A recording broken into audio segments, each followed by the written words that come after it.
bench, coming off the bench now. Waiting for this moment, swinging for the fence now. Coming off the bench, coming off the bench now. Gotta get up, cause we about to get down. Coming off the bench, coming off the bench now. Waiting for this moment, swinging for the fence now. Coming off the bench, coming off the bench now. Gotta get up, cause we about to get down.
much improvement. I think there was a mental block. They finally overcame that yesterday, as you've already mentioned. And for those of you just tuning in, you are watching the grand final. It's RRQ Kaguya versus Team SMG. Now, you kind of briefly touched upon this. There's history between these two teams. There's RRQ, formerly being Alter Ego Celeste, as you mentioned. And these two teams have actually only really faced off once prior to today. And in fact, that was with a completely different roster. It wasn't even in this open 3.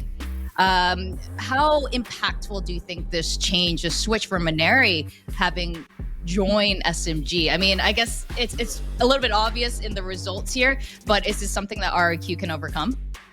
I think that they already had quite a bit of an uphill battle to fight, but it might give them an advantage, it might not, because remember, Ineri, this is her old team. She used to be on that RRQ Kaguya squad. This is the team that she has been part of for that last 2 years. So at least for the side of RRQ, they might have an inkling of how Ineri in particular likes to play. In general, if you do look at how the RRQ squad used to play back when they were Alter Ego Celeste, they were like very contact heavy, very focused on taking those duels head to head and being able to win them out just because of how powerful that combination of Ineri and Ayumi was. But yesterday we did see that same kind of thing come out of Aluka and Ayumi, that particular duo that they've been trying to put on the double duelist instead. So if RRQ, they've been able to kind of patch that very contact-heavy playstyle that they had last year, it might be better for them, because without Ineri, that was their biggest problem right throughout this year. They just couldn't make the same impact, the same number of frags that they're used to getting consistently. Yeah, I mean, RRQ Kaguya, at the current roster as it is, there is so much potential here. So it's really good to see that they've overcome this mental block, that mental hurdle yesterday. I mean, like we've been talking about this, they lost pretty early in the playoffs, but after yesterday's I wouldn't say domination, it was a close match. It did go over to overtime, but it was still a 2-0. And Ayumi and Aluka definitely are standout players. As long as they don't overheat, I think they have a lot of chance to push on through this. Would you agree with that?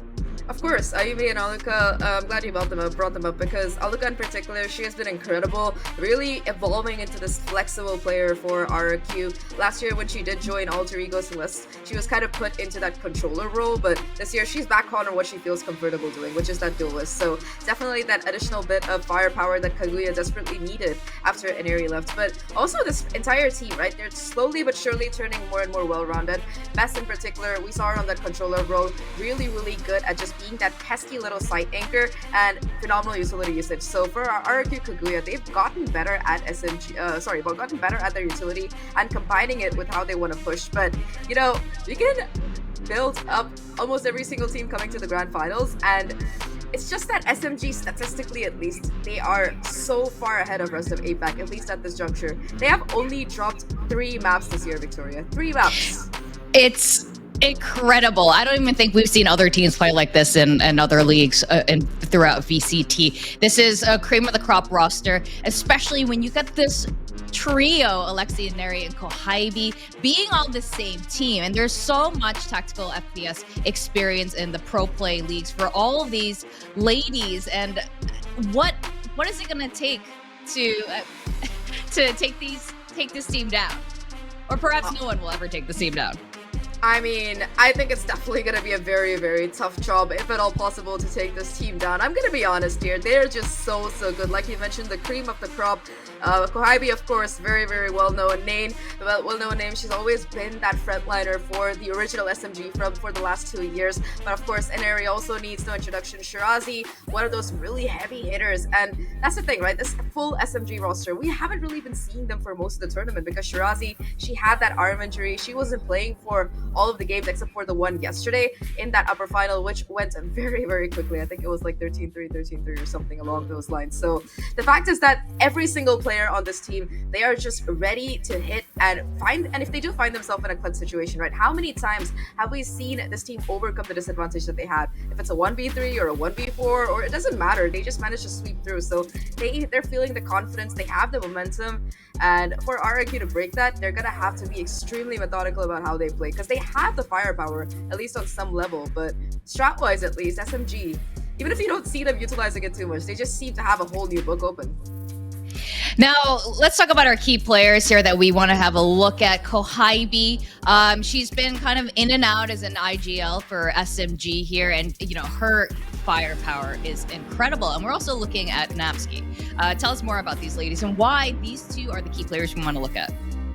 So first of all, these are the Sentinel players. So when you are playing against extremely aggressive teams, the ability to anchor just becomes so important. And Kaguy, of course, she really needs no introduction. She used to be that Starliner race for SMG over the last 2 years, and now she switched over to this Sentinel role. It hasn't made her any less dangerous, let me just tell you that. She's just even more incredible right now. I think one of the games in last Open, if I'm not wrong, she managed to have a KDA of 30-3, and this was a very quick game. It was a 13-2 or something. So just incredible mechanics coming out of Kaguy. Her positioning is phenomenal, and it's just really insane to watch out for in general. But Napski, she's no less impressive if you think about it, because when she did join that alter ego core, she was the team's manager. She went from being the team's manager to just being their stand and sentinel, and her numbers, her positioning, they are also pretty impressive. Napski in particular, she's like that player who you have in the backline. Sure, Aluka, Yumi, they're gonna be the ones usually putting up those numbers, but when you need somebody to come up in a clutch situation, when you need some kind of backup, that is Napski for the side of RRQ Kaguya. So in general, these are the players who are like their last line of defense, their site anchors, and I think that in that sentinel role in particular, while Kaguy might have the bigger numbers at least so far, Napski has done some pretty insane stuff as well. Yeah. Now, both of these teams, all these ladies you were mentioning, that mechanically, they're all really sound on both teams. But in terms of that strat play, the tactical part of tactical FPS, are we going to see more of that? Is that going to... I think that's the one thing I would hope to see from both of these teams. While they're both so good in that raw aim, that raw firepower, the one thing that could help take the advantage is, of course, putting together these executions that could, finally defeat the other team other than just gunplay. Oh yeah, for sure. I mean, we saw some of that come out yesterday from RRQ Kaguya. Like we mentioned, they're usually very contact heavy, but this particular tournament, they've been focusing more on set plays and executes, and just in general finding that control across the map. So I think that was a major factor in them being able to lock in that win against Sapphire yesterday. And remember, this is a team that, again, the core has been playing together for more than 2 years, so they definitely do have that synergy coming in. And SMG, they haven't had as long a time together, of course, but I think that their biggest plus point, apart from them just being able to tap heads every single game, is the fact that they are excellent at map control. They are so proactive. They're probably the most proactive team when it comes to gameplay in APAC at the moment. And here we have our map selection here, starting off with Pearl. Now, this particular map selection, it does favor SMG a little bit, but tell me your thoughts on this, Zach. I mean, I would agree with you there, but I think at this point, every single map just seems to favor SMG. But jokes apart, I like the bans coming out of SMG. I think that Fracture, it's definitely a map where Kaguya, they've been proven that they can get scrappy, so that's going to be an instant ban coming out. And after yesterday's performance against Full Sense, that's going to be the second one taken out of the pool. So Pearl, like you talked about, it's definitely a map that SMG, they've excelled at before with a variety of agent comps. I think at some point we saw 4 duelists and a controller come out of them. But that apart, I think that RRQ picking this map, it's because it's a map that they do feel comfortable on. They've been able to win in the past. And honestly, if you think about it, almost every single map is something that SMG have proven to be good at. So it's just that for Kaguya, they have to really pick and choose their comfort picks. And for that, at least this time around, it's going to be that Bind and that Pearl that they've chosen, because they found wins against teams, in particular yesterday, before on these maps. Now, what kind of agent comps are we expecting to see here? I'm assuming at this point, we're probably not going to see too many changes coming from either side of these teams. But again, Shara, tell me your thoughts on this anyway. Like I said, I really don't think we're going to be seeing too many changes coming in. For Pearl, of course, we did see RRQ pick this map up yesterday. They found that overtime victory against Sapphire, so I like that they like to run a Sova on this particular map. It's not a choice that you usually see coming through on Pearl, but for Kaguya, they're able to use that extreme high information that they get out of their KO on Aluka as well as Iceberg on that Sova. So that's something that has really historically set them up for success on this particular map. So I think that's what I expect to see from them on Pearl at least. And SMG, they've they run a variety of comps. Sometimes I feel like they're just messing around here, kind of try to have fun. In particular, the 5 controllers or the 4 duelist 1 controller kind of comp that we've seen from them before. But again, if they're playing seriously, this is a map where they run the most meta of all meta comps on, which is that Harbor Viper. So it's gonna be that double controller facing off against that double initiator. I mean, I think for the side of SMG as well, they like that double duelist sometimes. And with Inari being that star player, right? The last time she picked up Rain on this map, I think she had like a 300 and something ACS. Almost 400. Isn't that kind of crazy though? I mean, that's how dominant this team is. They can play around with their agent comps, but we are in the grand finals now. I don't think this is the time to play around. RRQ has definitely, shaped up for today, so it's time to be serious. And I think as you were mentioning, we got that Harbor Viper comp here. In fact, a lot of their composition from SMG looks very similar to Paper X's style. But let's break this down. I mean, of course, SMG is the Paper X of game changers. I'm gonna make that statement because they're just so incredibly strong individual prowess-wise, as well as their agent pools as well. Like you said, they are quite similar. But breaking it down, Inari is gonna be that stud duelist on the jet taking the lead here. No secondary duelist this time. Instead, they're gonna be going in for that Harbor Viper that we talked about. And this is why, personally, I love Shirazi, because she is that incredibly flexible player on your team. Whether you put her on Chamber or another duelist or that Viper, she will just frag out. It's like it doesn't matter what role you give her. But that's the thing that can be said about that entire SMG roster, right? Everybody hits hard. And if you contrast this with Kaguya, this is the agent comp with which they were able to find that victory yesterday. Like we said, very high information, but they're just a little bit less proactive than I would like them to be, because when you're running this high information comp, especially on defense, you want to try and get that information as early as possible. And sometimes it just seems like they try to play more reactive, and you just don't want to do that against a team like SMG. Yeah. That's absolutely right. You have to be really careful with this team. And also, putting a traditional duelist onto a sentinel role, I think that's been proven to be an extremely powerful way to play out good Valorant. So we're going to probably see a great first game today. And I have to ask, it's at this point, SMG has been so incredibly dominant. They've been steamrolling all throughout Game Changers, but we want to see a good game today, right? We want to see a great best of 5. We want to see RRQ do well as well. But what are the win conditions for RRQ? What is it going to take SMG down? It's pretty simple, efficient trading, because what I've noticed from watching so many SMG games is that there's just often no trades that come in. An area gets 3 kills and nothing happens. Kohabi gets a triple, nobody's able to trade. So it's just that SMG, they take these hugely advantageous fights and they're rewarded for it almost every single time. And the few times that you do see another team come out on top in a particular round or even a map, right? It's because of how they're able to trade each other out. That's why Pulse and Sapphire were able to take those 2 maps in that last grand final. But this time around for RRQ, at least, they've proven that they were capable of it yesterday. Now they're going up against the biggest boss, the battle that APAC has to offer. Let's see if they can do it again. That's right. Sometimes really at this point, it's just about confidence, going in and giving it all that you've got. With that, we are going to go into map 1 of the very last match of Open 3. We're going to go into Pearl map 1, Team SMG versus RRQ. Kaguya in the grand finals. Our casters today are Quack and Tash. Thank you very much, Victoria and Zach, for at least the intro, because today has just started. The final day of VCT Game Changers Asia Pacific. The story that we wanted to see. The story between Inari versus her former teammates, previously together in Alter Ego Celeste and now separated into 2 teams. Let's see if Inari can show them her return and what it means for her to be separated from them.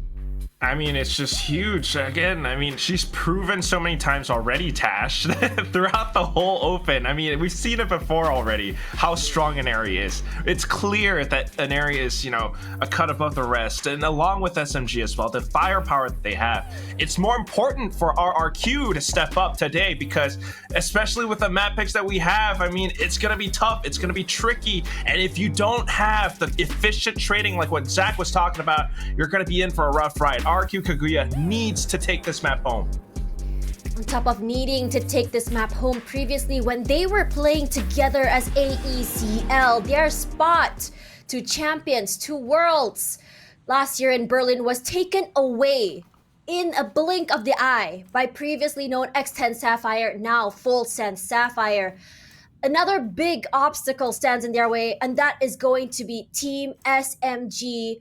I would say SMG has been steamrolling this entire tournament. But again, if last year the spot can be taken in a blink of an eye from another team, it could happen again to Team SMG.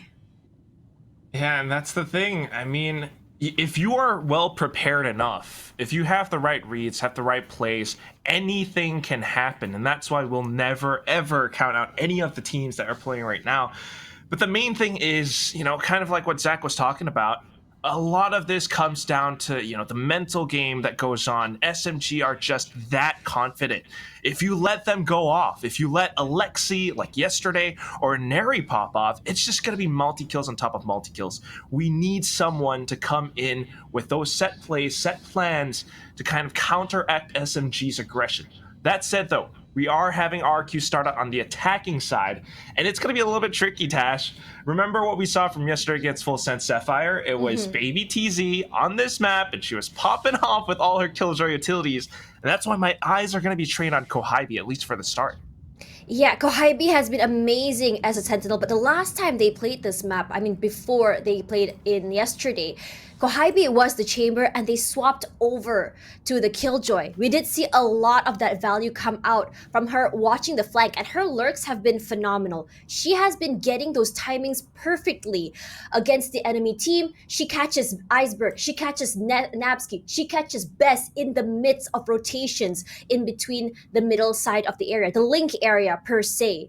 Regardless, for RRQ Kaguya, we also were talking a lot about their stamina. And we've seen this before. I mean, if we want to look at a flip side or a different story for this team, the men's team recently went to a 40-round overtime, which a lot of people speculated may have been the reason they weren't able to perform the next day.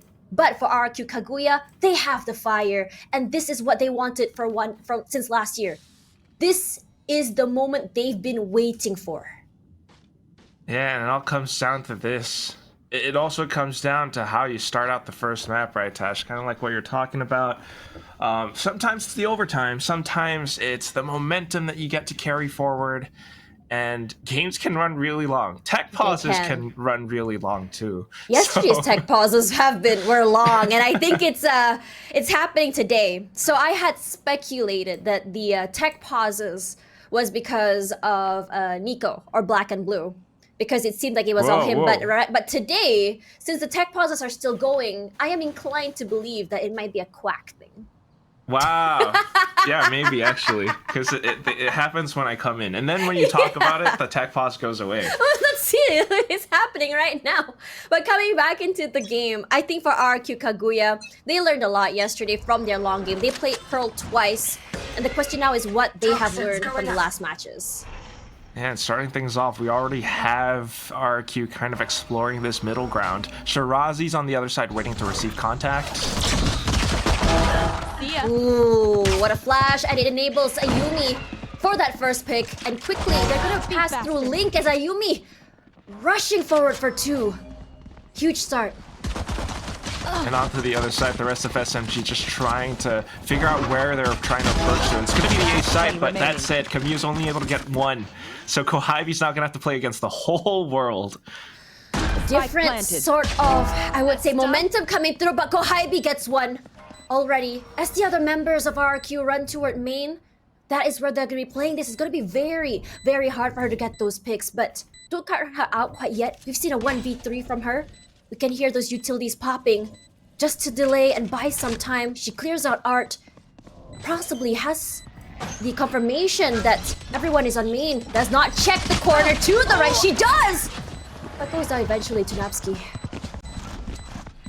Yeah, it's a little bit tricky, especially when we've seen how RQ plays it post-plant, right?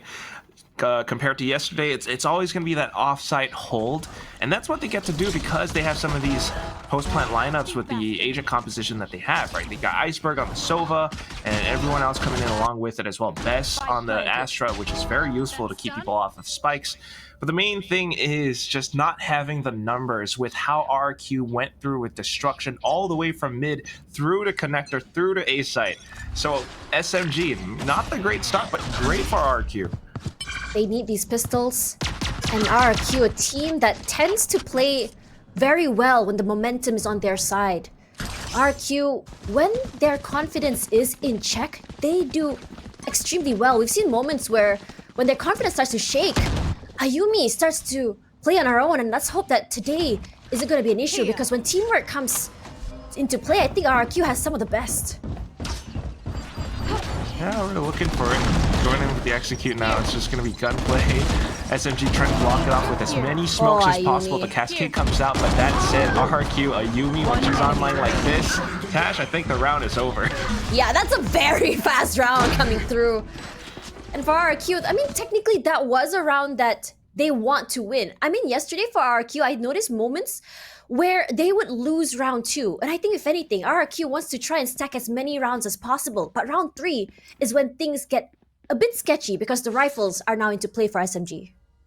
Yeah, and with these rifles, I mean, perhaps a bit of an adjustment with how they kind of hold around the map as well, because right now RRQ are just kind of having their way, whether it's through B-Long, getting a feel for how SMG kind of holds the site or how they'll respond in kind to the aggression coming out. You can already see that Shirazi's trying to make some adjustments. So this time holding towards the back of B halls, she could get information off of this and then try to use her snake bites to delay. But looks like it's gonna be a slow push forward. Shock dart to start it. Does displace Shirazi just a little, but not enough to really deter her away from halls. Hear the sound of gunfire, but Neri holding around that mid link, finds Napski, finds the timing, and this is gonna be huge. No initiation quite yet, as Ayumi tries to find that opening, because no member of SMG is showing themselves quite yet. Gonna have to push them into an open area to play. And as they all come forward, so does the decay. Shirazi finds one, so does Alexi. It's so very explosive as the other members come through. Kaguy for one as well. Best solo eventually goes down to Shirazi. And once again, a quick round, but this time for SMG.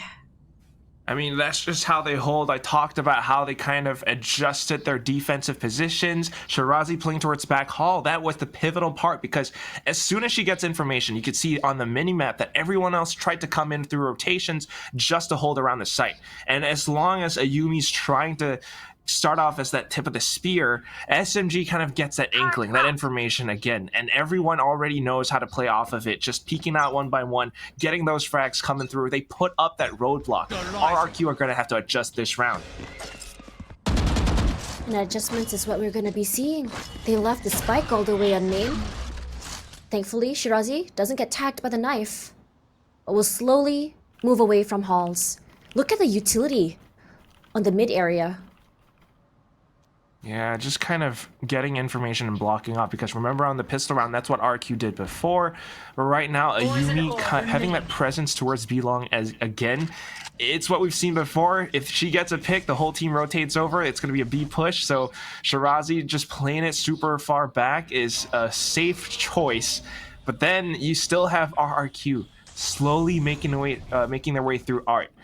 And SMG are just trying to work their way around this as well. I mean, look at what's happening with Camille as well as Neri pushing up A main.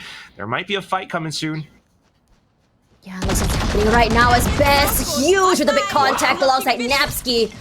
Sheriff only in her hands, but she does get that value. So Kaguy will be lurking toward mid area, hoping to catch them in the mid rotation from Art. The plant comes through from Iceberg, but it looks like a retake is what SMG is going to work for. So Kaguy comes through, catches the timing on Iceberg, making sure to slowly slither her way to the site. But all the members of RRQ are going to be playing from main. The snakebite comes out as well to delay.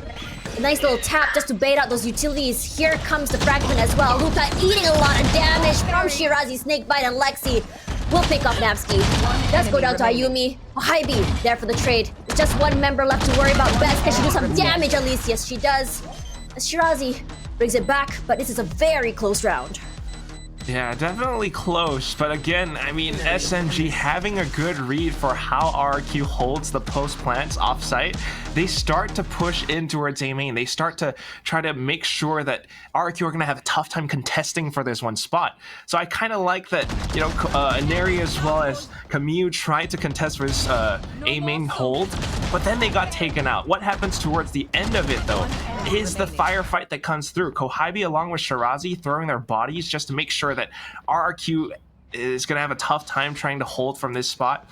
They managed to retake the site and they stick the defuse. Now we go into the next round. RRQ doesn't have the best economy, Tash. Not enough in economy, but we do see the pings come around toward halls. Probably marking the area where Shirazi might be, but this time around she will be joined by her teammate Kohabi. The knife, I think, does tag him. Vulnerable Ayumi will make her way up toward Haven. But here comes the reckoning as well. Does catch Kaguy in the act, but Kaguy finds one. She wins again with his blades. Idol trying to do a flash to come up to Aluka. But no follow-up quite yet. Will be slowed down by the high tide. The cascade here. The op from Inari. She never misses. It hits her. Plays with the utility just so well as Iceberg, last person standing, can't do much more than that. And SMG, they're chaining round after round. Yeah, 2 rounds in a row now, Tash. I mean, they're just coming in. Oh, 3 rounds in a row. They're coming in with this operator now, and it's got such a strong presence. And at the same time, with the retake coming through, RRQ tried that same idea of bulldozing into the site, right? Expecting or kind of enabling a Yumi to go off with her blades. But if that doesn't pop off, and we could see that it kind of didn't really have the impact that we needed it to have, SMG gets their way. They kind of fight back and they retake the site cleanly. So on to the next round now. RRQ has a bit of a bye. They need to work their way carefully around the sites. Neri still that up, and Shirazi, Kohabi. 2 very pivotal ults, but for RRQ, they want to make sure that they can get the value from these ultimates as well. Had the doll command, and you can see the turret going down at the same time, but Neri holding down the line. Can she get one? Yes, she does. Immediately pivots out of the area. Can she get out alive? She does. Best spots her, shoots her in the back. Beautifully done, and that's one big obstacle out of the way. Yeah, that's a good trade. Kind of like what Zach was talking about. Now we have some even numbers. I say that, and then you got Kaguy just kind of pushing up towards middle, catching people off of rotation. So it's a good lurk. Now it's going to be a bit of a pincer maneuver for SMG. Keep your eyes on the minimap because Kohabi gets to go through Art. You're going to have a couple of players coming through A main, but at the same time, look at Iceberg. She's going through with a big flank. A big flank, but Kaguy finds Ayumi first. Taking control of A main here. Best. Is she go for one more? Yes, she is. She can go for 2, 3. Already in the back. Huge for her. Does eventually pull Kohabi to the side. And here comes the Hunter's Fury. Will be tagged by Bess. And they clean up house. And that's exactly what we wanted to see from RRQ. The chaining of the ultimates to bring them back the round. Ultimates, the Hunter's Fury, and the Gravity Well, but more importantly, the way that they fought back on this site. I mean, first of all, Bess taking down Inari was huge, but then the way that she kind of came back along with Ayumi to hold out around A main. Yes, Ayumi fell, but with that, it was information for Bess. And the fact that she landed those following shots made it so much easier for RRQ to hold down the site and the spike. So that's a great win. Now with this, maybe they have a little bit more momentum. Maybe they can start chaining rounds together. They've managed to afford another buy, but look at this, Tash. We've got a couple of ultimates now. Shirazi with the Viper's Pit. Kohabi with a lockdown for the retake, so Shirazi has to stay alive. Yeah, Shirazi has been very pivotal in these moments. She's been able to get multi-frags upon multi-frags in 1v2, 1v3 in these pits. So long as she stays alive and doesn't get spotted out, it would be huge as she hides outside of the pit. Honestly, waiting that out is 300 IQ. She does spot one member outside, rather Iceberg does.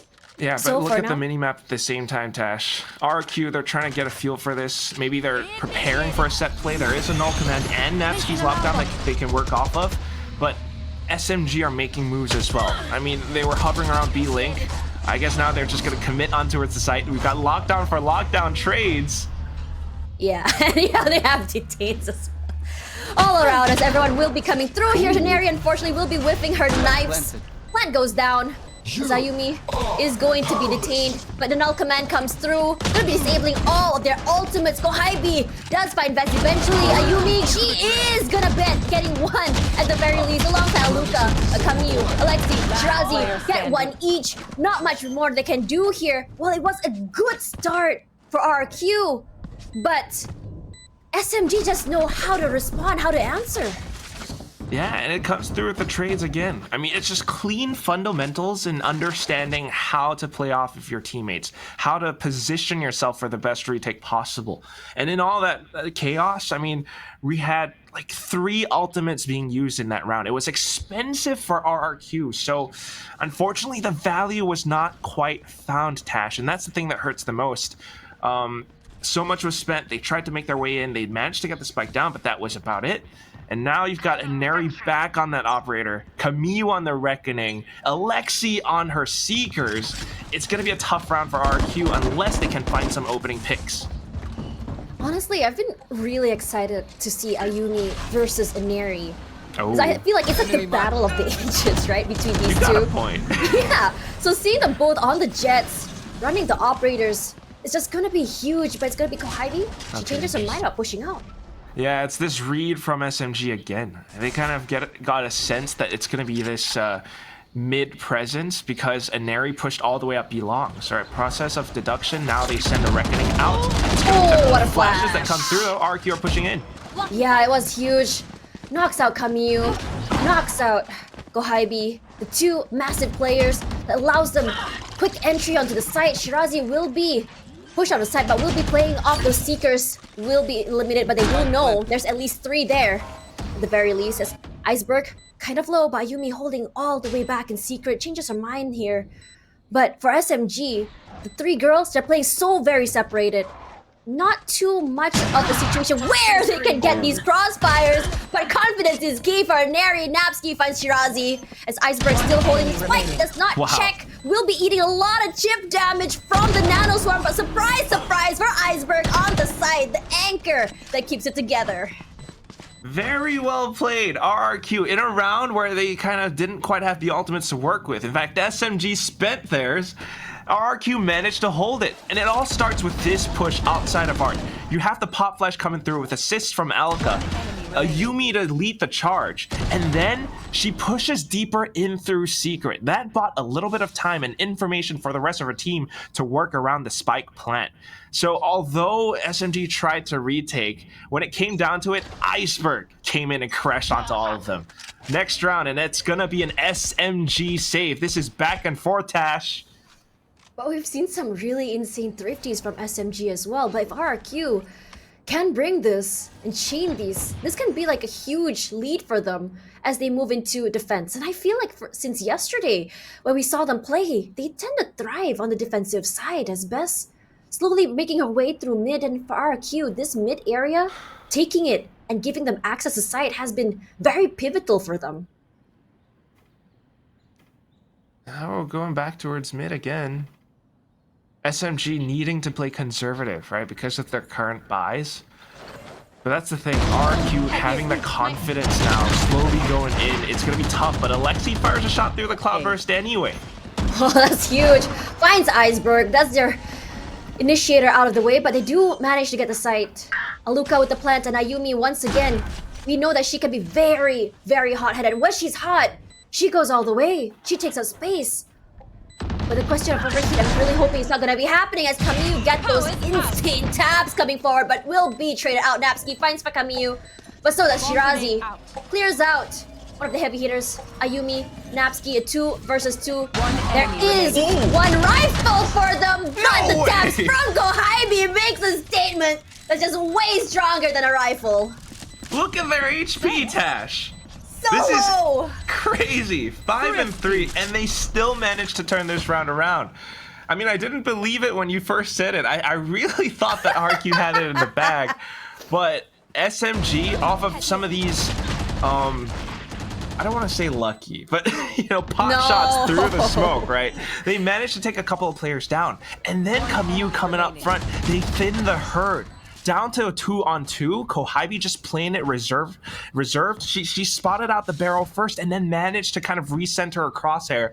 And it came down to that pure mechanical aim, winning out the round. RRQ, I don't know what it was, but maybe it's a bit of panic. And it's something that they cannot afford at this juncture. We're into round 10 now, closing out towards the end of the first half. And then Neri finds a pick with the op. That's huge. It just shows that whatever weapon you give to the girls in SMG, they'll make a big play out of it. Doesn't matter whether it's gonna be a katana or a kitchen knife. Or in this case, it's gonna be sheriffs and rifles. Or even ops at times, but Kamiyu gonna move backward, will be flashed, but the sprays come through just to buy some time, but Kamiyu thankfully stays alive. A switch to the classic does not save her. Kamiyu does buy Yumi. Aluka trades back, but thankfully Alexi's there just to take it back. Kohibi coming in from Art, these crossfires and these takes from all different angles can be so overwhelming and suffocating for RRQ. And I'm just hoping that for RRQ, their mental still stays intact as we go to the second half later. I mean, we've gone through so many rounds already, Tash, and the coaches haven't called a single timeout yet. So I'm gonna say that's a good thing. Oh, I say you that. spoke too soon. We spoke soon. I mean, it's a good thing because that's what you're talking about, right? You're thinking about mental and how RRQ Kaguya can find that stability again. The coach's intervention is something that they need. So coming close towards the end of the first half, I was thinking maybe they're going to save it for, you know, the second half, but this isn't too bad either, because if we can find 2 rounds, this is going to be a 6-6 score line, and it's definitely one that RRQ can bounce back from. The one thing that we do not want, though, is a 4-8. So RRQ right now, their buys aren't the greatest. It's going to be a little bit tricky. But we've seen their signs of greatness before. We've seen their aim. We've seen how sharp they can be. If they can do the same thrifty that SMG just did to them, then we stand a chance. And also, if we remember yesterday, their comeback potential has been insane these past 2 days. You'd think that they would be dominated with maybe a 2 or 3 score, and they come back. Yeah, So, all those 9 threes yesterday. exactly. So it's literally, it's not over till Quack starts singing. Singing? I mean, we gotta, you know, I don't want to say the other one, you know? I like when Quack starts singing, so. But still, I mean, into the game, it's going to be a little bit tricky because SMG has been switching up their positions. Oh, that We've got Neri with push! the operator still, and its looming presence is something that RQ always needs to be wary of, and that's why they're not exploring B anymore. With that, though, it limits the options, and SMG gets such a good read off of it. Look at what Shirazi's doing.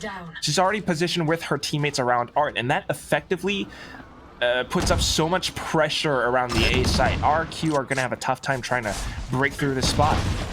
Just honestly, good reads from both teams, but SMG is just a little bit further ahead. Bayumi finds Alexi, but Kohibi will trade back. Being a teammate with Kohibi means that trades will be happening, but so does Iceberg. Here comes the recon just to give some information and gets 2 of them. And look how they react to that recon, to the information. The op comes out here from Maneri. She does find 1. But the question is whether or not she's gonna find the angle. A flash to come through. She misses. The other one swaps to the classic. Cloudburst to give a little bit of space just to cross over. But it's gonna be difficult with the op. Bess holding down the line. She swaps over to a rifle. The Cloudburst comes out, but Bess reacts. And the thrifty comes through as you predicted, Quack. Last round before the I mean, I was thinking about, I didn't know if the thrifty was going to come through. I was hoping that they would. But look at how they actually start things off, right? We had so many players up around Art, but then SMG kind of off of, I guess, no information, they backed up towards the site. And that kind of pigeonholed them towards this one spot where they didn't really have any escape plans, any escape routes. And it was easy for a Yumi to kind of come in, getting that first pick. Iceberg picking up the Vandal. I kind of thought that SMG might have been able to take her down easily, but Iceberg with a quick snap onto an enemy's head, she actually gets a couple more kills instead. So off of these plays, right, tiny little mistakes and RQ capitalizing onto them, they managed to get the spike down, and with that, the crossfire set up, it was so difficult for Neri to retake. We're on to 6-5 now, Tash. If RQ takes one more round, this Pearl might just be theirs. I wouldn't be surprised if that were to happen.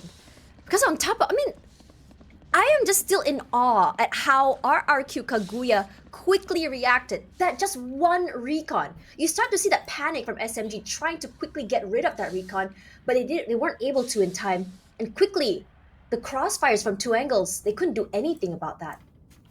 Iceberg has been phenomenal, in my opinion, with how she uses her recon to give her teammates the information. How she uses the shock darts has not only been pivotal for the post plants, diffuses, also for clearing. Yeah, you saw those pings from before, right? With the recon bolts. It's so much with how RQ are working together as a team with these set plays now. It works well, but the main thing is still that the game isn't over yet. They're taking things slow, and SMG are trying to, I don't know, react off of information that they get. So seeing that 0 point out towards mid, now the Kaguy position. My God. Oh my god, Tash. She just blind shot that, and just so happened to be Napsky in the front line. Best ready. They're making a beeline straight to B, but no reaction yet. The sprays come through from Shirazi. Not quite hitting anyone quite yet, but the Reckoning will be out. Does displace them, but does not deter Aluka from still playing halls. No commit quite yet. She does hear the sounds, and here comes the Cosmic Divide. Unfortunately, here comes the Hunter's Fury as well from Iceberg. Gets a tag, but not enough to take someone down. Shirazi takes down Best, and Neri holding down the sightlines. Aluka does by Camus. Neri! Quick shot to the face onto Aluka, as the other members of RRQ will just be falling off the site. But the trades on trades! But at the end of the day, it's gonna be SMG that comes out on top. The multi-frags from the frontliners is too much for them to handle, so 7.5 is what we'll have. That's ridiculous. Just having that patience to wait out Switching those sides. ultimates. SMG actually turn this around. It's going to be 7-5. RQ, despite having the spike planted, couldn't quite hold it post plant, even with Iceberg's Hunter's Fury. And that's just how strong SMG are. I am just in awe at how well these two teams are playing. SMG, who looked so untouchable today, it seems like they're just being given a run for their money. But for now, I'm gonna toss it over to our panelists, Victoria and Zach. Break it down for us. Tash and Quack and my god, RQ fighting for their lives right now. The SMG aggressiveness is just incredible. But that said, this half ended in a 7-5, so I wouldn't say it's a complete domination by SMG so far in this first half, Zach. Yeah, of course, RRQ, they've had some individually really good rounds. So Swifties in particular for both of these teams, it just showcases how much work RRQ have put into this. Historically, this is a map that SMG, they have never lost this year so far. So RRQ, they kind of have a chance to make history if they do take it through.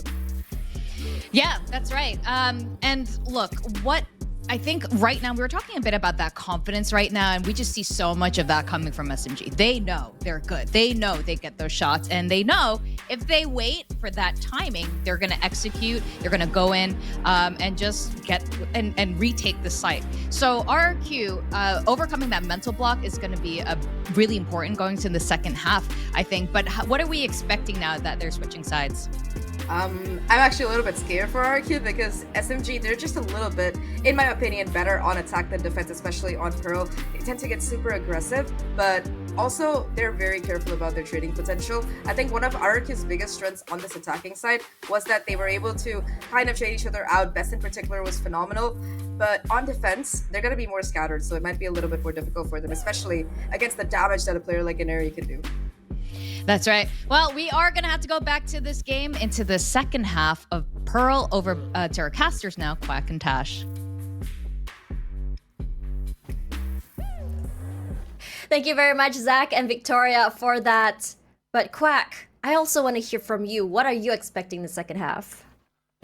I mean, as always, you know, we need that pistol win. But the thing is, SMG on the attack will be a whole different beast. They were kind of reacting to RQ poking and prodding across the map. But now that SMG are attacking, they're going to be dictating the pace. And that's why I like what I'm seeing on the minimap right now with RRQ kind of positioned towards middle. It's a big stack. They have Best just kind of anchoring down the B site. If they could explore mid and find some fights or take a couple of the SMG players down. Maybe they set up a flank. It's gonna be huge. But look at how aggressive they are. Immediately rushing forward. The flash comes through here. Yumi will be the one to open it up. But the trade-off here by Kaguy being at the Neri will just show how bloody it is in the middle side. Now Neri 1 versus 2. As the other members of RRQ will be just giving her the space. Could be just reacting of how she plays. But Neri quite low. 48 HP left. It's going to be an uphill climb for her, but don't count her out quite yet. Yeah, look at what she's doing, Tash. Slowly pushing up. Yeah, Kind of expecting peaks and clearing angles. Now she spots one. And they immediately know where exactly she is. She doesn't know where the other person is, but now she recon. does. The recon comes through. They know exactly where she is. The shock dart goes out. She misses it. 12 HP. She darts away. And will she get this? 56 HP for Bess. All she needs. And they still take the pistol. Yeah, just way too low HP, Tash. A little bit unfortunate for Neri. She almost made it happen. And she was just trying to dance around corners, kind of finding Bess or trying to get her to put her foot out, but unfortunately she couldn't quite spot her head. So this fight coming out from RRQ is something that I really wanted to see. It's something that gave them that momentum. They seized that initiative. They took the fight to SMG, and a little bit impressive coming out from Alika because she used a frenzy at mid-range to find some of these frags. So with this, now we might be able to even out the score. And look at the buys coming out here as well. You've got so many Bulldogs, but so many shares from SMG as well. SMG has had some massive thrifties, and this time around, my expectation would not change. Shrazi takes out the recon. This time around, the recon does not give the value that they want, but at least they do know there is someone on B main. Napski gonna be allowing them that space, and I think contact play for RRQ has been a lot more massive in my opinion. Oh my gosh. Definitely something to think about, but still, I mean, right now, the positions on the map, SMG just trying to keep some of the RRQ players trapped towards back hall. The rotation's coming through now, but still so many numbers there. Oh, look at the sprays come out! Bulldogs will sing. Yeah, that's all, Luca. 1 each SMG. Alexi at least, and Kohibi answers back. No changes in pacing when it comes to these girls and the sheriffs. Napski, she has to find an angle, she does. Alexi goes down. They're gonna be playing together. A nice tap by Camille for one more. It's Iceberg. You have to worry about Kohibi all alone. Kohibi, we've seen some insane taps from her. Can she do it again? It is a crossfire coming through here, and it's gonna be a little hard for her to move forward toward and Ayumi will be the one to spray her down. 7-7, and they hit the equalizer. And with that, I mean, despite a bit of economical damage sustained, it's a great way for RQ to bring themselves back into the game, and now they have this lead, they have the momentum, maybe they start to chain more rounds together. It even forces Coach Alex, Fel, to come in with a timeout. SMG actually shaking a little bit in this first map. This is the start of a great series. I cannot remember which game it was, but I believe it was Haven, where SMG actually had to call for a timeout in that game. And during an interview with Aneri, I asked her, what prompted that timeout? And Aneri said, we were too excited. And I said, excited in what way? To win? To that you guys were excited in terms of you guys were nervous? And they go, no, we were excited to play. So I'm wondering if today it's the same mindset, or is it something a little bit more serious where they have to rethink about what they're doing, because that's 2 rounds in a row. Honestly, and I believe Tash, pistols, yes? I think it's a little bit different. Because look at the score right now.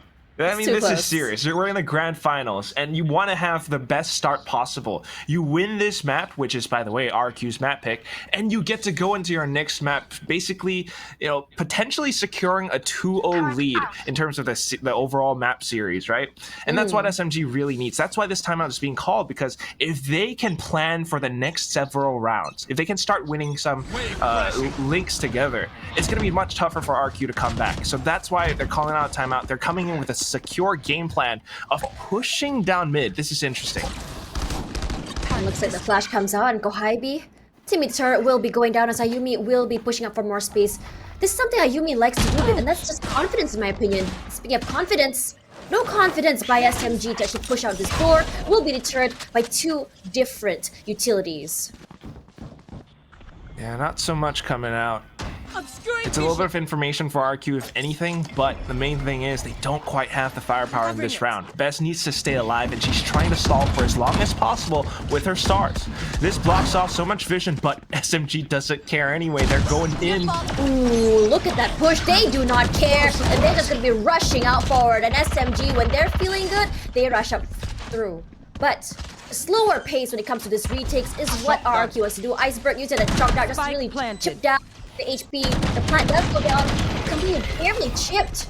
And the flash buys more time, doesn't bring them to, but slowly but surely, as the utility come down, they'll have to really worry and just play with just raw aim. And now the sprays come out as the trades come through. What on earth happened there? Just the fights, Tash. It's the same thing. You talked about raw aim. It's a little bit more of positioning because they have the spike down and RQ kind of felt the pressure. They needed to come in with a retake, but again, without the best guns possible, they kind of went in a little bit blind. And SMG already had those angles held, and it was just a simple idea of clicking and holding at that point. So SMG now starting to come back into the fray. They're starting to find that lead again. And just as that happens, Coach Ducky says, nah, we got to stop this right here. We can't let them have their way with this. So buying up the operator now, Ayumi having that in her hands. Napsky maybe not the best, but having that utility is still something that RRQ needs, especially on their defensive side. I noticed that Napsky would rather, forego the weapon and, she would prefer the utility, because I've noticed that for RRQ, the way they've positioned their utility is very different than how SMG positions their utility. SMG puts it up toward middle, but for RRQ, it's more toward closer to sight, which, there's nothing wrong about it, but it just shows that for SMG, they want to take these fights very, very aggressively instead of playing in deep. Regardless, I'm really curious to see what Ayumi can be doing with this op. Just too bad that we haven't seen an op showdown quite yet between Aneri and Ayumi. I don't know if Aneri wants to attack with an op, maybe not right now at least. She can't afford it anyway, but the other thing is just, what is Ayumi going to do with this op? And what we can see right now is that she's looking for that opening pick towards A main, and this is a very dangerous angle because if she whiffs, it's going to be potential damage. She's definitely going to use her tailwind, of course, but SMG having that information and going off of a bit of a default with how they're spread out across the map is something that they can use to kind of apply pressure and press into sites really fast. If RRQ cannot respond in time, it's going to be difficult. And that's why that timeout from Coach Ducky is something that we have to think about again. What was that timeout for? What's their game plan? From what I've seen, at least for SMG, we've been noticing that Kohybe has been putting her turret there in front toward A main, and she'll just kind of hang back. Because they've been noticing that this RRQ is just so prone at pushing out on defense. Right. And they will just answer back, and look at that. They're just getting such a good read. Precisely what she's doing right now. Trying to play off of her turret's contact. Not going to find anything for the time being. So at the very least, this operator was sounded off. So RQ are kind of sending warning signals. Don't come towards A side because the op is here. While that happens, SMG instantly pushed down B link. So 3 stack on the B site. Can RQ hold this down? That is going to be the question, Neri. She just pushes through. Slowly but surely making her way onto site. Unfortunately, does not get attacked. She does see one player. Luca will be caught out. The recon, unfortunately, does not get anyone. And Shirazi sprays. Get Beth. Iceberg also out of the way. Aneri healing herself. Just pushing on straight toward the CT side. Lexi will be coming through. Finds Napsky. What a push out. And it's just Ayumi all alone. Can she make something happen here all the way at David? They know there's an op. She whips. Here comes Aneri. And she says, thank you very much. That's my op. Nope, she's not taking it. She doesn't want it. She's attacking. But look at what happens. And this is insane coming out from SMG after Coach Ducky's timeout too. This is painful.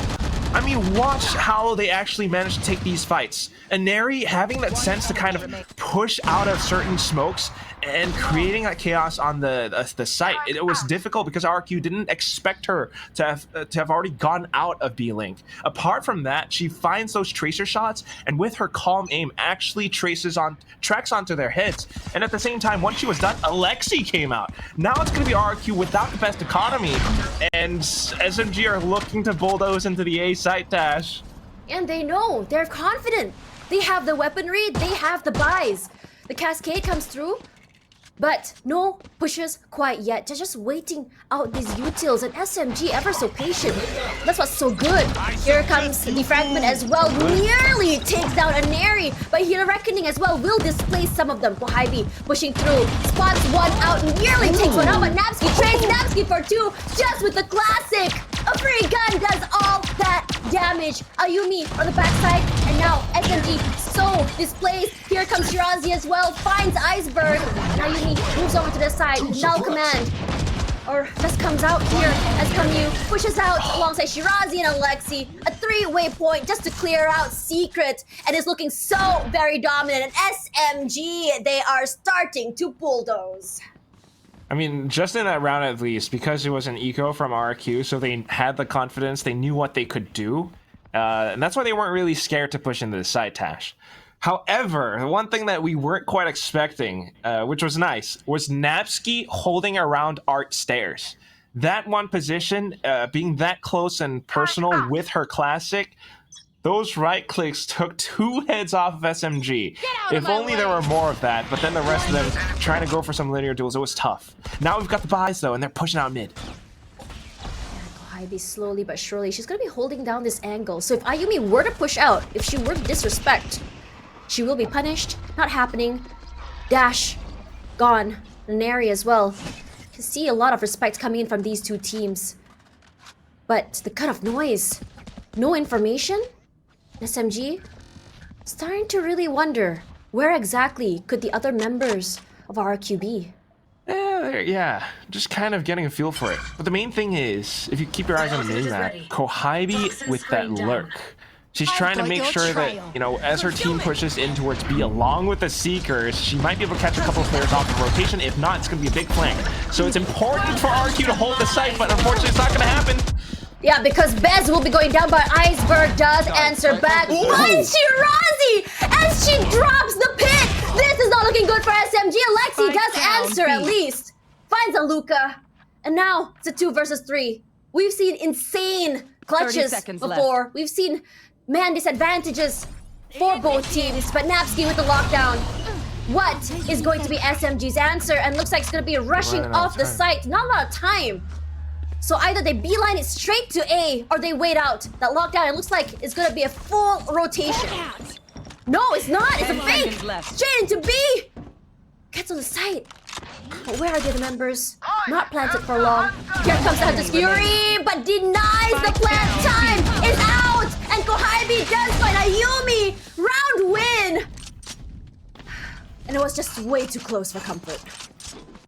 Close, but well played by RRQ. That's the main thing, Tash. I mean, look at how Iceberg actually managed to hold down the site. Yes, Bess was the first to fall, but getting some of these shots through the Viper's Pit, taking down Shirazi, and then the Hunter's Fury coming through as well, was huge for RRQ. They managed to put a roadblock up, and at the same time, with that lockdown from Napsky, it basically secured them the round win. A little bit expensive, but they need these rounds together, and now they've managed to cycle through. You've got Bess on the Cosmic Divide, Ayumi on the Blades, you only have Kohabi with a lockdown on the other side, so SMG trying to find whatever they can get. Just when you think that SMG has it together, suddenly this insane round by RRQ just takes it back, and we're just back to the game of tug of war. Right here. The recon, or the Aldrone, doesn't seem to spot out anyone quite yet. And here comes the Trailblazer. Trailblazer, though. I mean, Neri's looking for that opening pick and then the tail in to secure herself, but at the same time, you got so many players around this spot that it's a little bit dangerous, and they couldn't see anything with a Trailblazer, so it's going to be the pivot towards the A site instead, and instantly Best putting down this star. It's going to block SMG up for a second. They might still peek through, though. Yeah, and look at the amount of util on A as well that's been put down by Napsky. It will chip a lot of damage. And here comes the lockdown at the same time. They pop the nades and Napsky finds an area. Lexi trades back and so does Kaguy. So 2-for-1 trade. 30 seconds Lockdown left. will be put down at very least. Gives them a lot of space to work with. RRQ just waiting it out. And now it's time for those retakes. Pushing out, spots out Best right behind the poison orb. But playing at window. 2 members going into the op. A swing out does not save them. Alexi finds Iceberg. A shorty is the only thing Ayumi has in hand. She pivots away. She tries to get the op shot. But Alexi, a little faster. And it's going to be the quad kill for her as well in this round, Tash. I mean, if we take a look at the scoreboard right now, it's Alexi, it's a little bit of Kaguy and Kohaibee up on top. And they're the reasons why SMG are working so well together as a team. I mean, Neri comes in with the charge, maybe some first kills, Shirazi with the support, but then the trades coming through. All these girls working together as a unit, and you even saw how that happened. There was the lockdown that I guess Napsky tried to fight back against, but as soon as it goes off, as soon as the spike plant goes down, Alexi and Neri, the rest of them, they actually push further in towards Secret. The poison cloud drops and they secure kills off of it. RRQ were not quite expecting that, and now it's just going to be the Sheriff buys. We're potentially looking at match point here, Tash. That's what we saw yesterday from Alexi as well. This very, very aggressive play. But look at the 4-man push out of Belong. Gives them all the information. If they can time this right, this could be a huge pincer to the members of SMG. But with Kohaibe's turret, as well as Shirazi holding the back line, I think SMG possibly might know. So Neri does give up the space. Already not give up the space, but does take up the space. Gets on the site, and Napsky will be displaced by the Seekers, and the Seekers at least will show where everyone is as Shirazi goes down to Ayumi. Nice updraft to see where every members are. They know they're on the site. Ayumi is so low. Kaguy not pushing quite yet. Napsky will be rushing out forward. Kaguy timing, is he on her side is the question. Looks out to a Secret. Both sides come out. Alexi finds Napsky in the middle of the pincer. Ayumi, even though it's 30 HP, does get the information from the recon, but 2-man push does not give her the advantage as all the members of SMG will be hitting match points, only losing 2 in that round.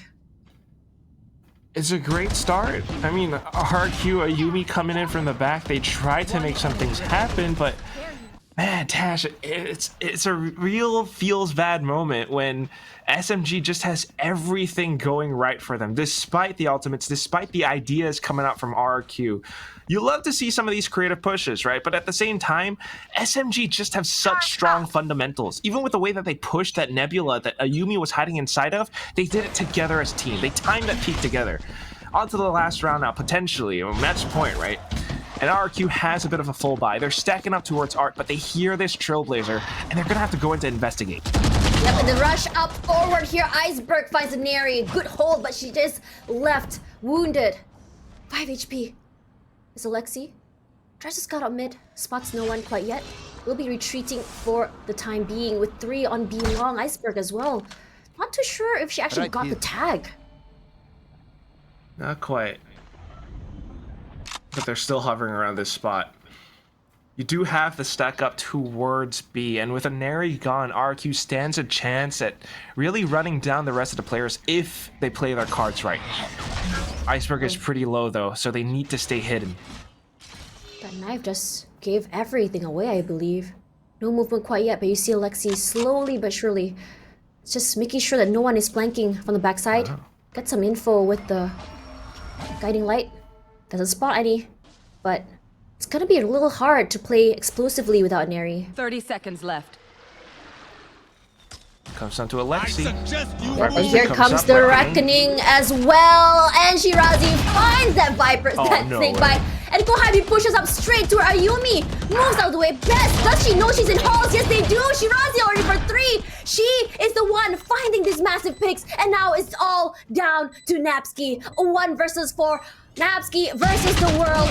She does find 1. She finds 2. She steps on the nade, but that's all that she can do. As map 1 will be taken by SMG, but RRQ, I don't think they're done quite yet. Hashtag Viva RRQ. You see that on Neri's phone? Kohabi's clapping so happily. It's a great first win, and it's on RRQ's map pick. And that's what we were talking about. Having this great start, moving off into Haven, it's something that SMG really wants. Now we can maybe look at a potential 2-0. And if you look at what happens, it's all through fundamentals of SMG. Yeah, SMG showing us why they're ahead and at the top, and they don't want to let that go. Regardless, we are gonna be tossing it over to our panelists, Vic and Zach, before we go into map 2. Ladies, please break it down for us. Thank you so much, casters.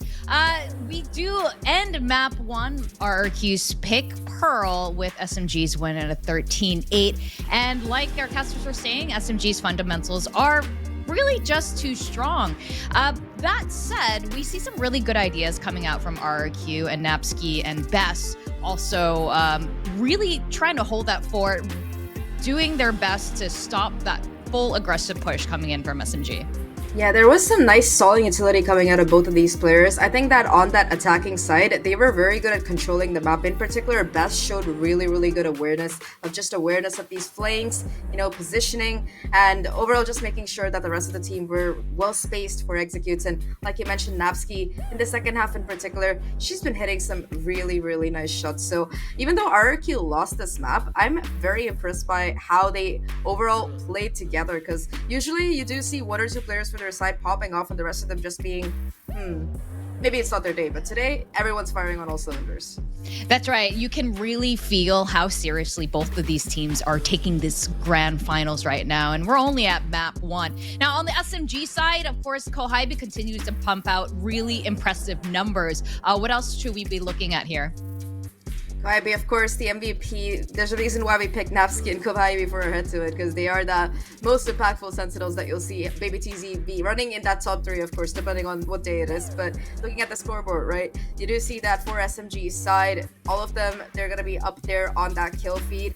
I think that, like our casters did bring up SMG, they are just incredibly strong individually, because if you think about it, these are the best players that have shown up for the last 2 years out of APAC being put in one team. So it's a super team of APAC, what you expect. And if you do look at this particular chart, right, in particular, that post plant is what really stands out to me. RRQ, even if they get that spike down, they were only able to hold it slightly above 50% of the percentage at the time. So that post plant, just not the greatest. Yeah, that's right. That came onto full display in that first half, especially. But with RRQ, I mean, they're getting, look at that first kills, nearly doubling SMGs here. So, you know, when we're talking about fundamentals or mechanically, both of these teams are both very good.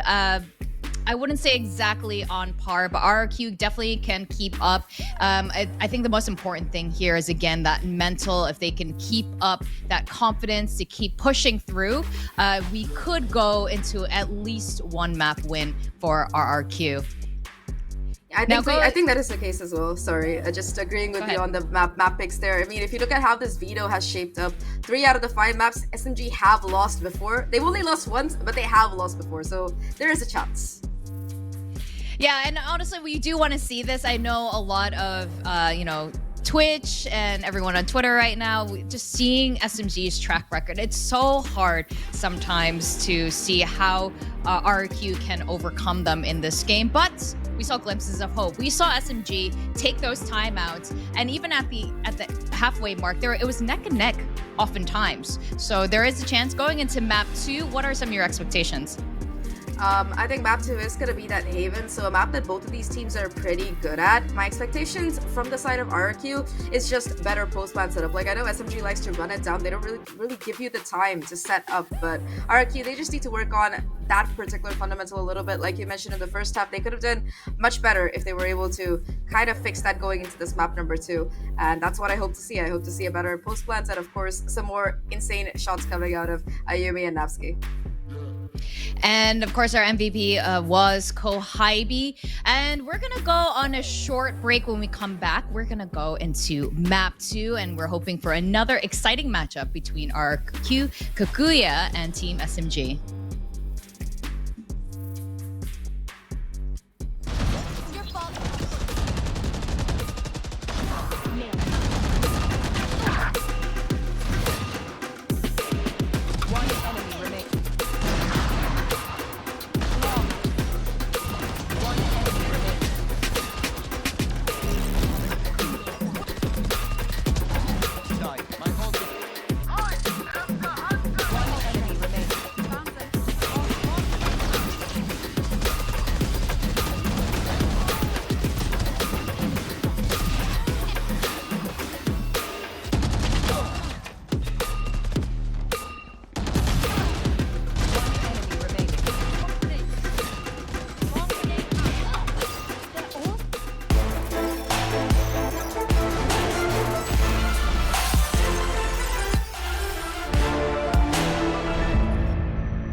Welcome back to the grand finals of Valorant Game Changers APAC Open 3. I'm Victoria, and my other panelist with me is Zach. Now we are down to the top two, Team SMG and RRQ Kaguya. And let's recap a little bit. Map 1 on Pearl was a 13-8 with, honestly though, it was SMG's win, but RRQ had some really good ideas. Let's recap this real quick for those of you who missed it. Zach. Yeah, it was a very neck and neck first half coming in out of both these teams. I think that especially RRQ, they did well to lock in those pistols, both of them coming through for them. But despite losing both pistols, it was still SMG walked away with the win. So I think that can be attributed to overall just better positioning and individual prowess. Like so many rounds, we just saw the kind of damage that the players were able to do. Shirazi in particular on that Viper towards that defensive side looked incredible. But for RRQ, I think what has stood them the best so far over the course of that first map at least was their synergy. In particular, we talked about Best and Napski, how good they were as that second line of being able to find those trades. And despite Pearl not going their way, I think Kaguya, they've definitely demonstrated that they can hold their own against SMG. Yeah, definitely. They have 100% prepared for SMG today. Their mental seems to be in the right place. At the moment, they just need to continue pushing through. And in terms of raw firepower, they've shown to match up against SMG. Now, we are going to go into map 2, Haven, and this one is SMG's pick. How are you feeling about this, Zach? I mean, look, SMG's map pool, it's pretty deep. They do well on every single map, but this is a map where they have lost before. Fulton and Sapphire, they were able to take them down in that upper bracket final. On this map, sure, they weren't able to close out the best of 3, but hey, they got a map off of them. So definitely a map which has proven to be vulnerable for SMG in the past, and also one of RRQ's better maps despite it not really being chosen by them. So it's Haven, let's face it, everybody's been playing this map ever since the game came out. So I think that there's a chance for RRQ, if they can improve upon whatever good stuff they've already shown us in that map number 1, there's definitely a chance for them to take it up for you. Yeah, that's a really good point about Haven, isn't it? It's been around so long. Everyone knows this map so well. And at this point, it's about perfection or really outsmarting your opponent. In terms of our team comps, we are going to go to agent selection real soon. What are we expecting to see here? Well, I am hoping to see that double duelist come out of either of these teams, but I doubt that's going to be happening because it's just not how the meta works. So I think it's going to be pretty simple team comp wise. We're probably going to see the Breach and Sova combination come out for both of these teams. I think that for Kaguya in particular, they do like to also pick up that Killjoy. So Koibi likes to flex between the Killjoy and the Cypher for this particular map. Most of the time, she does end up getting 100 frags no matter what agent she picks. So I don't think that is going to really make a huge difference. But this double initiator setup, that's what I have my eyes out in particular for RRQ, because that's what's really going to be able to set up a Yumi for success. We didn't see that too much on Pearl. It seemed like she went in relatively unsupported for those entry duels, but I think on this particular map, it might be better. Well, let's find out what these two teams are going to pick. And Zach, looks like you're correct for SMG. What are you oohing about? Tell us. I see the Iceberg Viper coming out, so this one's kind of new here, because I don't think this is a team comp that we've ever seen come out of RRQ's side, this double controller kind of thing, on Haven in particular, so they have been cooking, and I'm very excited to see what they have been planning, because we have never seen this team comp come out of them, or any team actually. We haven't seen, hey, a Viper on Haven so far in APAC. Yeah, that's right. For Game Changers APAC, you're right. We haven't seen Viper on Haven. Even globally, Viper on Haven isn't usually the most common agent that we see here. So, look, when it comes to cooking, though, sometimes recipes can go real well, or it can be a complete disaster. Obviously, I'm hoping for the former because everyone likes to eat good food. But SMG, this is their map pick as well, and they are just so experienced with dominating on this map, whether they're on attack or defender side. I definitely agree. They excel at that, but this Viper in particular, what really interests me is that it just provides more stalling power for RRQ's defense side, and that's what they're going to be starting on. So there's a chance for them to have a really good first half starting thing out if they have planned their strategy out correctly. I think that double controller combined with the Killjoy, it is just a lot of utility that SMG will have to get through to get onto that site. So SMG, they're really good at post plan, but if they can't get the plant down, what do they do?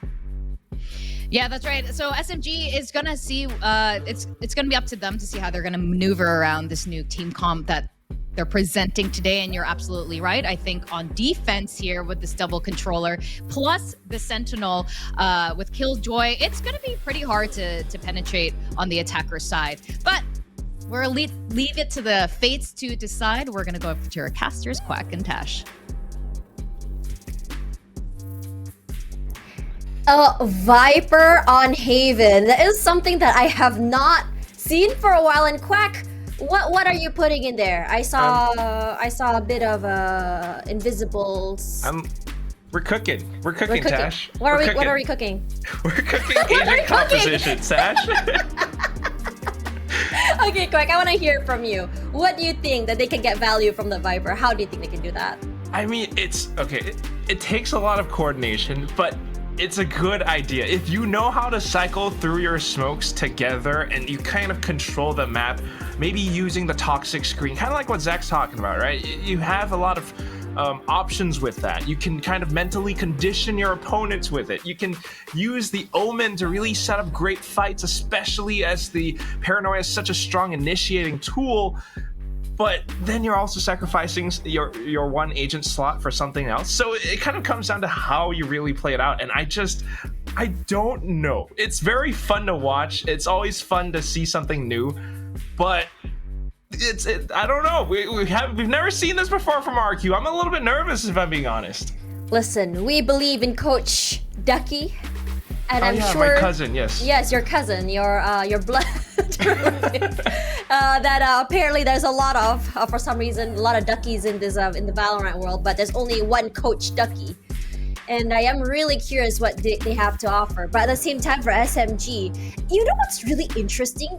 Just the other day, we saw, I think it was against NWJ, where it came pretty close between 11-13. Yeah, 11-13, and that was the game I was telling you about. That the timeout happened. That we were like, oh wow, it's been quite some time since we've seen this timeout, and I'm wondering, could it happen again?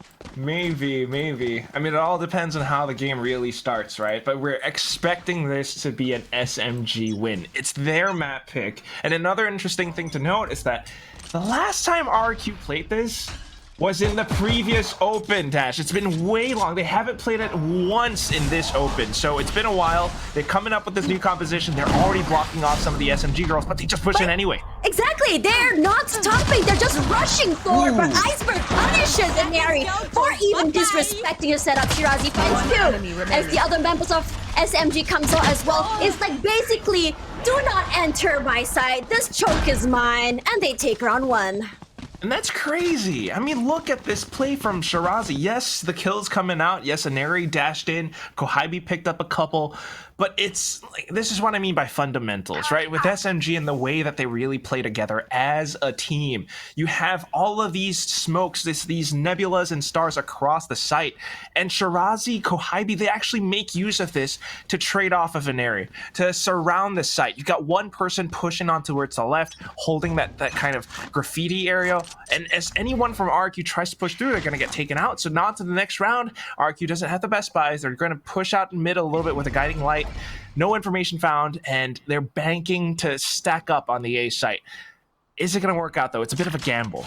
It is a bit of a gamble, but everyone, all at least the members of SMG, they want to go for the B hit. They want to take these fights if they can.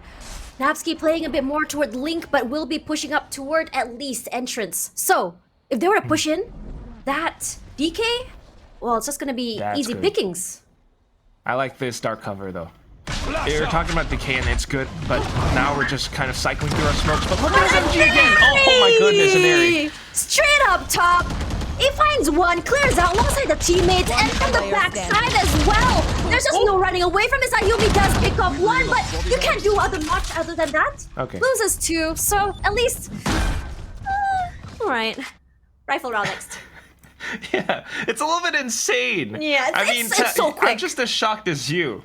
We see Aneri and she just does this.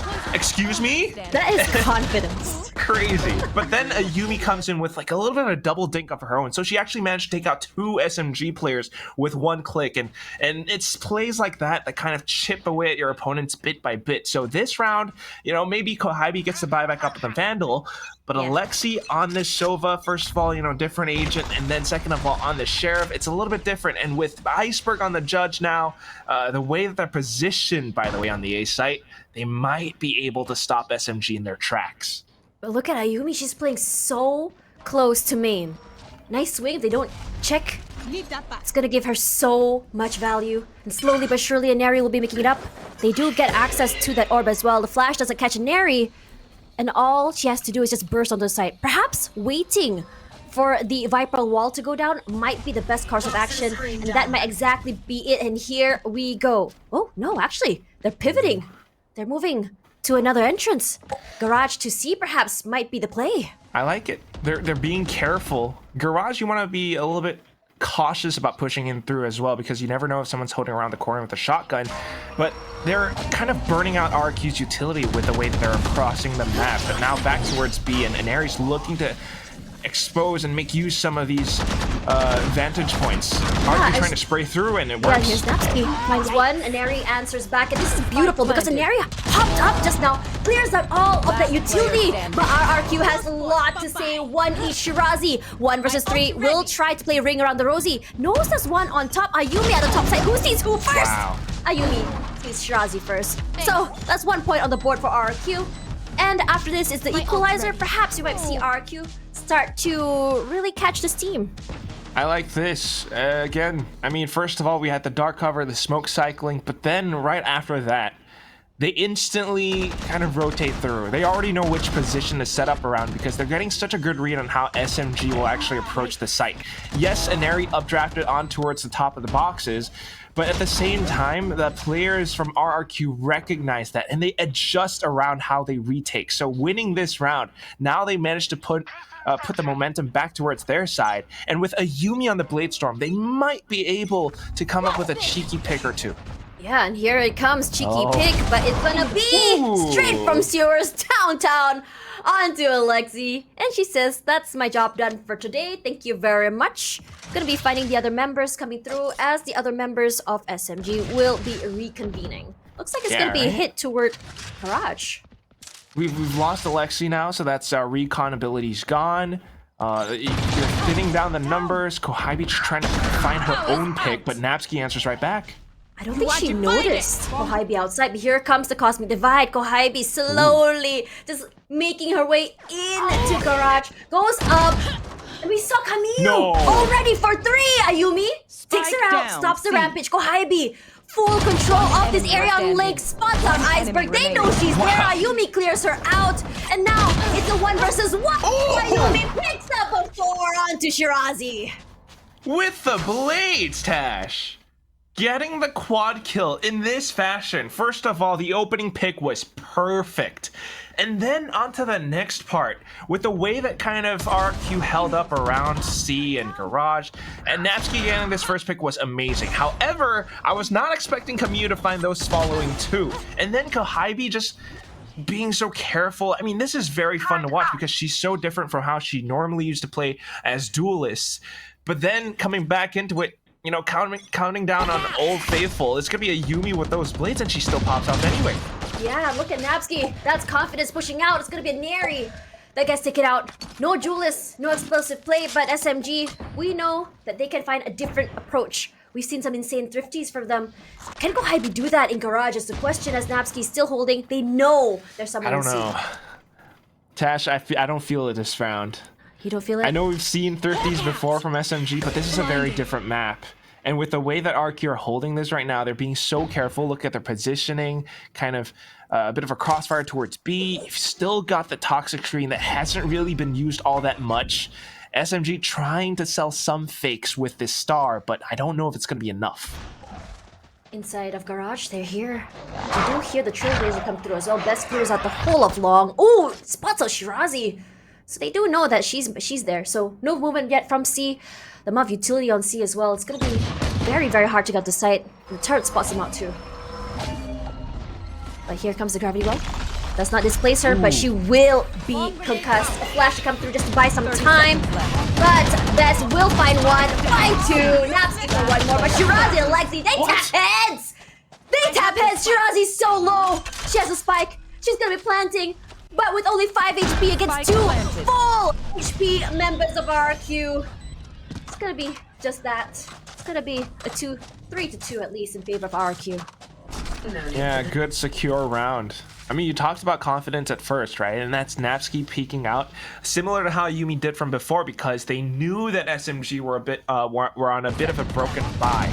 But following that, look at how SMG actually approaches the C site. Yes, it's a very careful approach coming out from Garage, but at the same time, the utility that they used just to block off or stun up back site was so good.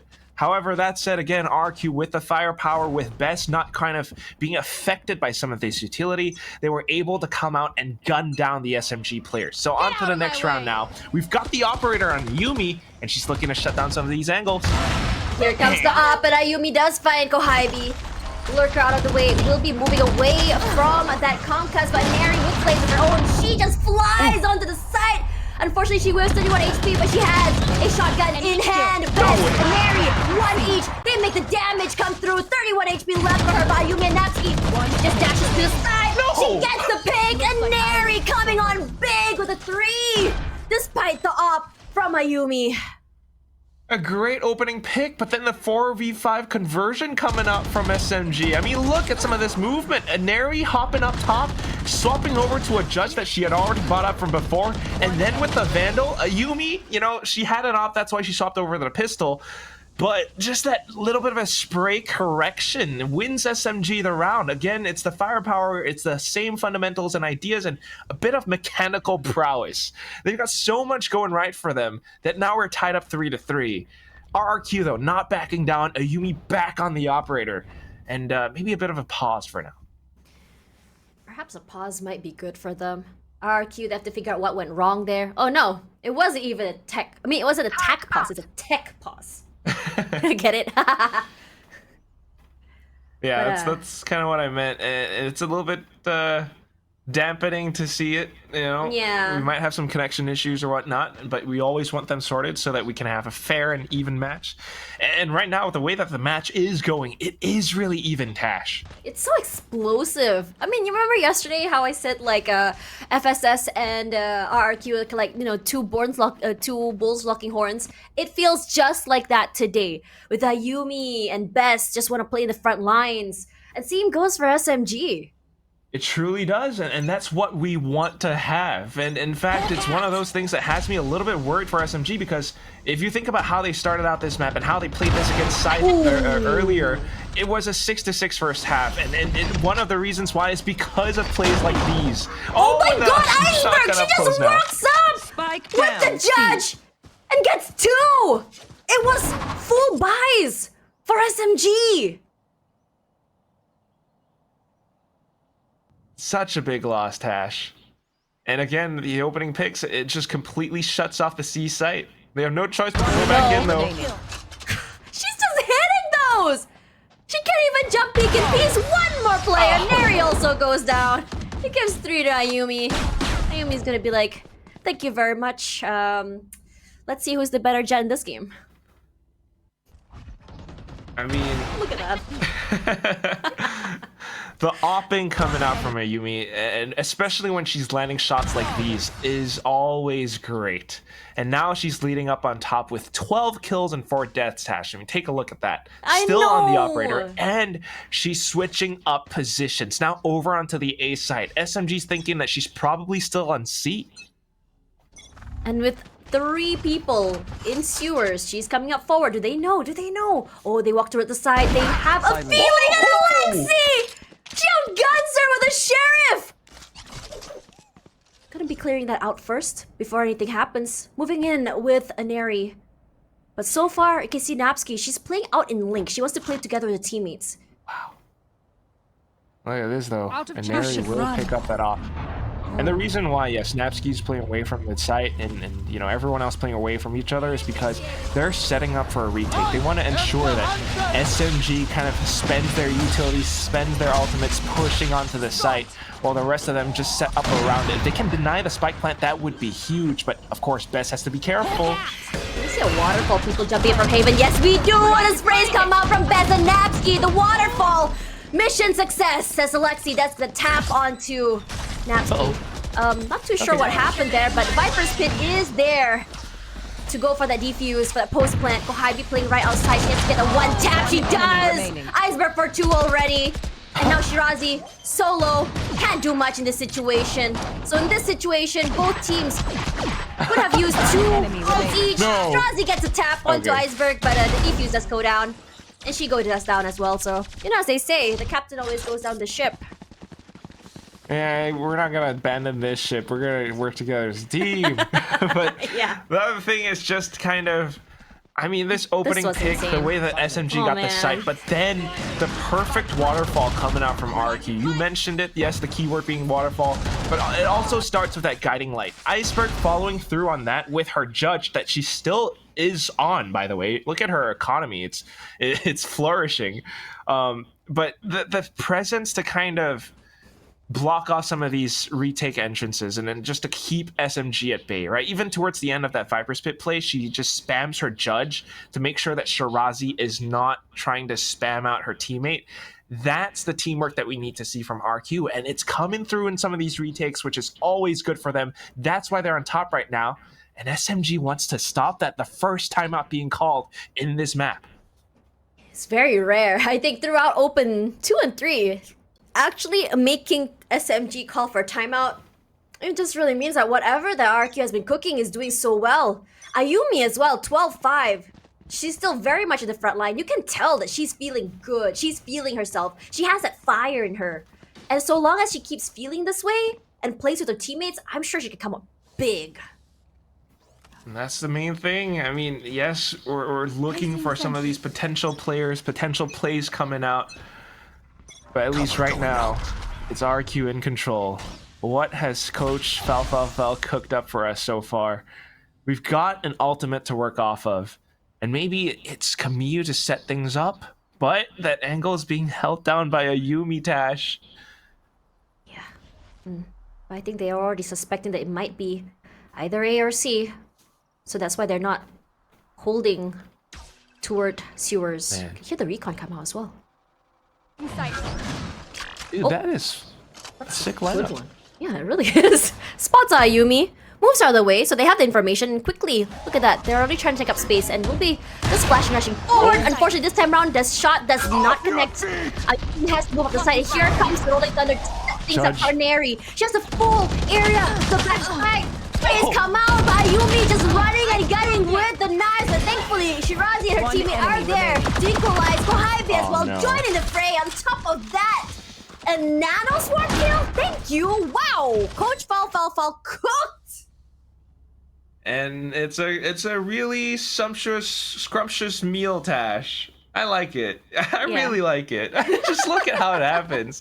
First of all, the recon and then the flashpoint coming from Camus just to, you know, push Ayumi back. She definitely panicked a little bit, even though she tried to repeat for a second. Manages to stay alive, but what followed after that was something that left a little bit of a bitter taste in my mouth from RQ's side. Ayumi with the Blade Storm trying to make something happen, but on her own. And then despite Iceberg with the judge, it just couldn't really stop the SMG bulldozing onto the site. So it's one of those things that RQ always needs to work around. Their previous retakes have been cleaner, but this one with players stuck on the site, they just tried to fight and brute force through, and it doesn't quite work out. So next round, recon's through, Ayumi backing off, and SMG are actually pushing down C. Aluka has the Odin, and you remember what happens when Aluka has the Odin. It's Sure, called but look at chaos. what she is. Yeah, she's just holding it down. And Neri will try and break the util, not quite getting it, does buy some time, but will be just rushing straight onto the site. Napki holding out this off angle. Not too sure if they do spot her. Yes, they do. Beautifully cleaned up and clears out the backside as well. Here comes Aluka with the Odin. Do they know? Do they know about the hail of bullets coming forward? Even if they don't, I think they're fine. I mean, you know, just want to add some dramatization for the Odin, okay? But regardless, And coming apart here. from that, yeah, the fact that it's such a hefty investment into the round, it's gonna be the save for RRQ, Tash. Yeah, it's an op, and it's an Odin as well. So like it or not, they do have to go for the save, and it's gonna be an anticlimactic round. But I am quite impressed that Iceberg. RRQ. Wait, Alexi, do they know? They don't. Wait, I think Iceberg knows, but Alexi doesn't. She heard the footstep, yes. Yeah, But can she find all these kills? that'll be good. They're just staying right around the edge. Wait. Iceberg, go! Go get one. Do something. And I know she wants to judge, honestly. But Aw. imagine if she does, though. Oh, Yeah. they're right there! She knows they're there, even with the sprays. But there are way too many players on the other Yeah. side. It's possible that SMG kind of anticipated it too, because look at how they actually hit the site, right? The Yeah. way that they push up front, you've got Neri kind of bypassing some of Napski's nanostorms with her tailwind, and then checking every single one of these corners. And that's the SMG thing. They're so adept at kind of figuring out how RRQ plays defense that they even anticipate some of the more common positions being held up on top of logs, for example, and then going further in to check defender spawn if anyone wanted to peek out. That said, though, I think the Odin wasn't really sounded off in that round. No. Along with, I mean, we know that Ayumi's probably still using the operator. So that's one thing that maybe RRQ can use to their advantage in the next round, right? The element of surprise. But then again, it's going to be that timeout. We've got some ultimates to work off of. We need to kind of stop SMG from finding their lead, finding that momentum, because it's about to happen again, Tash. And if you notice from past games, sometimes you have this back and forth, maybe first half or a few rounds. Then suddenly you see SMG really to chain round after round after round. And I think that's what RRQ wants to prevent SMG from doing. Now you can see how the Viper wall still in the same place. Nothing's changed quite yet. So it's just a matter of trying to find those big pickoffs to stop SMG's rampage. But this time around, look at where the Odin was. Yeah, just trying to switch up some positions, but then peeking out of Garage Best unfortunately gets punished. So SMG, now this is a huge boon to their approach, because RQ's defensive positions have been weakened. Now they have to use utility and other players to kind of reinforce certain parts of the map.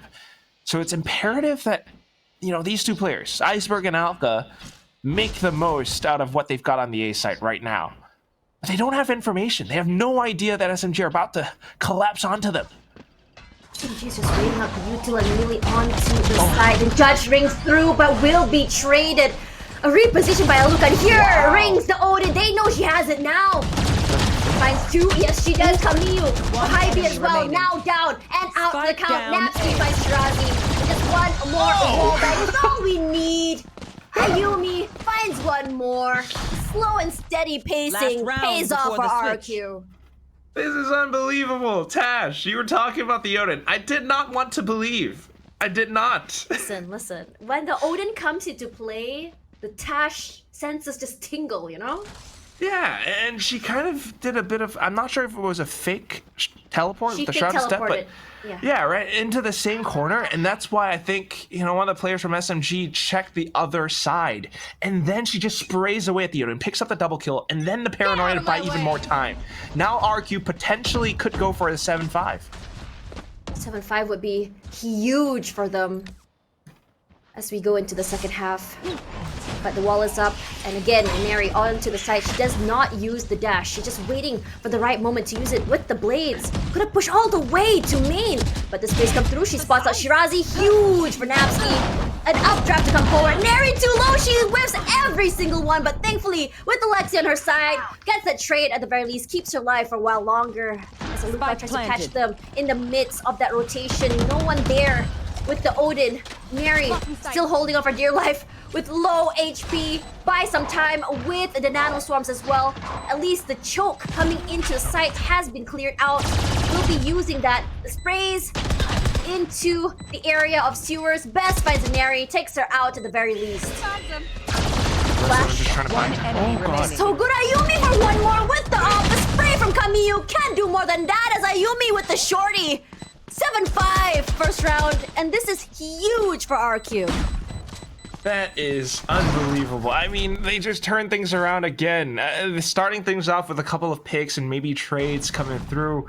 But RRQ just being patient with their retake, making use of the vantage point up on top of Heaven, and also, I mean, still with that Odin, and the way that they collapse onto the site together is something that I think SMG weren't quite anticipating. And for now, we are gonna be throwing to the panelists, Zach and Victoria. Take it away. Thank you, casters. What a first half. You know what? I really love that it is not a dominant sweep by SMG. We kept saying it, but RRQ is standing strong, and we were skeptical about this team comp, and it's always fun to see something new. And I know our casters were a little skeptical going into this. Now, RRQ is up 7-5 on the first half, but you were pointing this out earlier, Zach, that with this kind of team comp, it's almost to be expected for them to hold defenses so well. Is this enough for them to carry through into the second half? But first, let's break this down. What do you make of the first half? How excited are you about this? I'm actually really happy because this is one of the first times that we've really seen a team end that first half with a leg up on SMG. Like we talked about before we headed into the map itself, the kind of team comp they're running, in particular that Viper, and the way that you can cycle smokes around with that Omen on your team as well. It's provided RRQ a lot of stalling power, so SMG, they just found it really difficult to hit these sites, and it shows, right? There's just so much delay that's being caused because of the comp.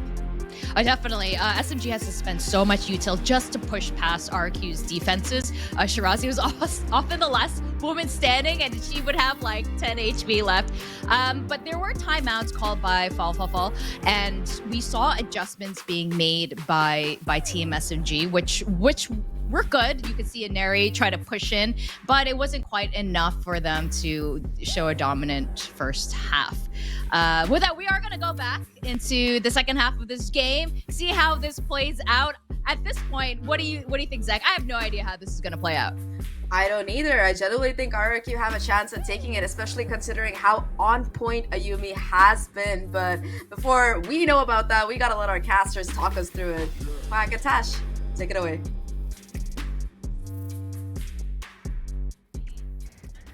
Woo! It's so hard to really predict what is going to happen.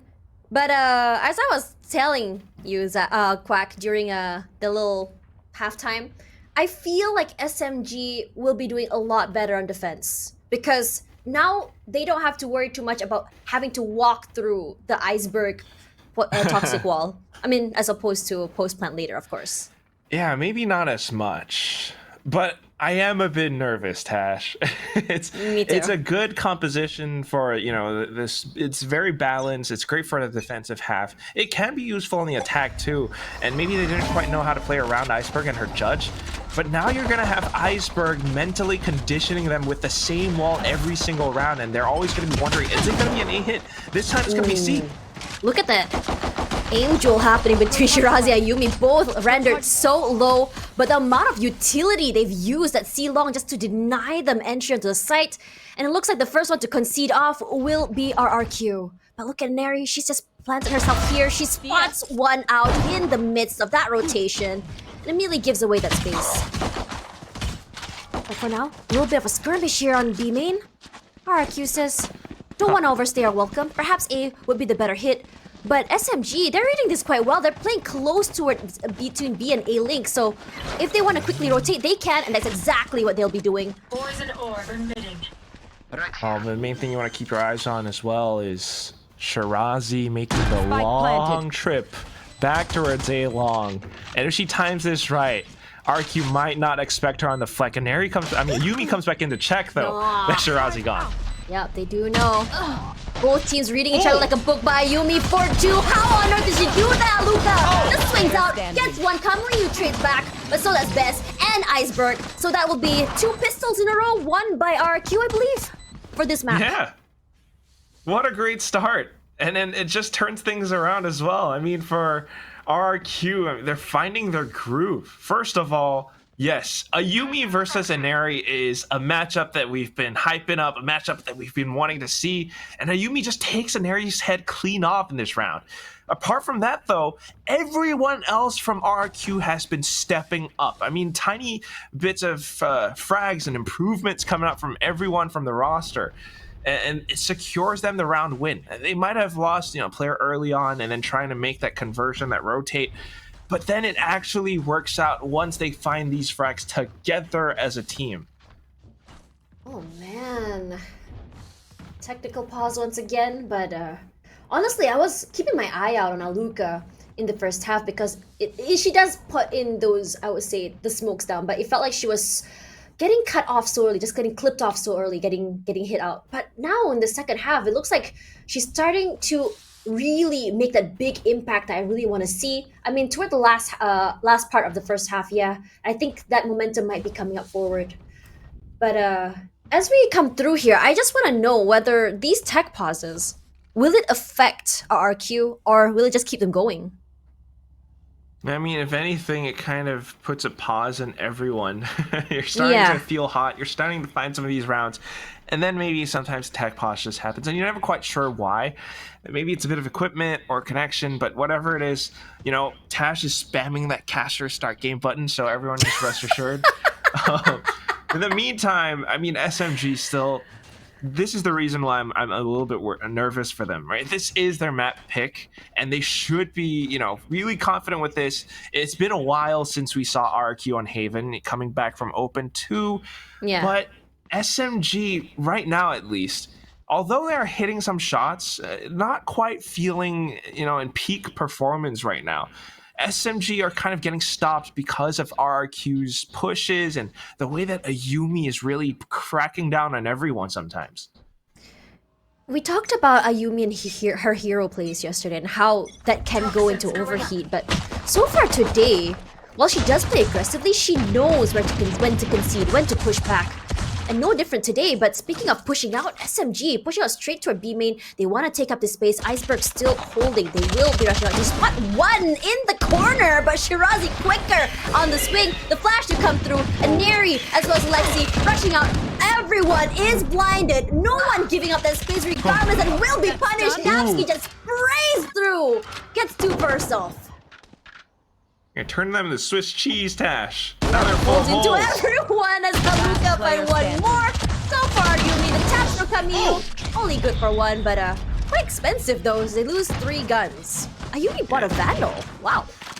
Good little bit of economical damage, and yes, Ayumi, she's feeling herself, right? What are we gonna say? She's gonna hold on to a Vandal for the longest time ever, and that's what we can expect from her. But Napsky coming in with such a play, I think best kind of setting up for some of those with her guiding light, really made sure that SMG could not push out of window, and that was the main thing in that round. That said, still, a good attempt at pushing past it, but it's one that gives RQ the round win right now, and they're 9-5, Tash. Regardless, they want to take this lead and just run away with it immediately. SMG, they're not stopping this aggressive W key sort of play. Neri gets the wall bang. Does take Ayumi down a little bit. Gets a little bit of a top up for her teammate, but slow and steady wins the race, and RRQ knows this. Well, they're going off of a bit of a default and just waiting for the utility to come alive and now pushing through it. Neri, though, making use of this toxic screen, she sneaks herself into the corner. It comes down to a bit of timing, though, and now propping the tailwind. She gets spotted, but gets the shot anyway. Oh my god, look at this barrage with the Neri and Alexi! Comes out! Clears out 3 members, just like that. They do lose a Neri eventually. But Iceberg looking to play with her wall one more time. Gonna try and pivot to another site, but Kohaibi is here to stop them in the mid-rotation. Do they check is the question. And... oh, I think Iceberg might suspect this. 30 seconds left. He's gonna do double. She spots 1, she spots 2! Ooh. What a round. Kohaibi is still... she's that Sentinel. She's her. And that's the play. She is hurt. I mean, in this round, it was, you know, one of those things where Seconds left. maybe RRQ didn't quite have the firepower thanks to the economical damage from the previous round, but also trying to go for that bit of a slow play. They weren't quite able to spin around that quick to take out Inari. And with these plays, Inari kind of stifling RQ's momentum, they get to dish out damage. On to the next round though, and we're starting to build up towards closer ultimates. And you're 1 point away from a Blade Storm, but at the same time, RQ buying back into the game. I saw a lot of skirmishes on grass as well as in front of garage just now. Mostly just picks when, say, Bess or Napsky would peek out. And the same can be said about Shirazi and Kohaibi moving on the area. But not stopping. Inari feeling the heat. But if you notice how Inari plays, it's not really hero plays. She's walking up together with Alexi. So there is at least a trade potential coming up. And this time around, Kohaibi inside of sewers. Gonna pop it out just to delay some time. But little they know, the RRQ has made their way onto A-Long. Just kind of waiting for it, right? They're trying to set up this bit of a set play into the site, but SMG on the other side.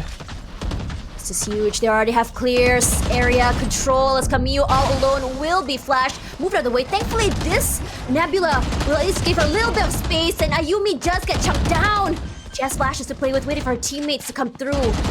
Sure, no one rushes out forward. Camille just sprays out, finds two. And they're just gonna deny them the area of play and the plant. One more person to worry about, and that's it. Iceberg, what are you gonna do here when 4 people are staring straight at you? Camille, the hero. She gets 4 on her own. And it all comes down to the positioning. She was just hiding in that one spot for the longest time. And it's something that RQ weren't quite checking or expecting. They wanted to push through on their own. And starting out with some of these, you could see that Ayumi is the one who kind of exits the Nebula first and then Bess, and Camille just instantly able to react off of it so quickly.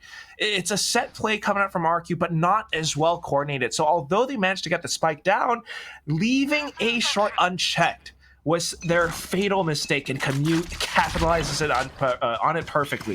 Rolling Thunder available now, and it's something they can use for retakes, and that's why she's playing so far back, but Shirazi just receives them as they push in the C. What an off angle that she's abused. Kohaibi playing this corner. No trolling between Yukai yet. Napsky, well, she does find one.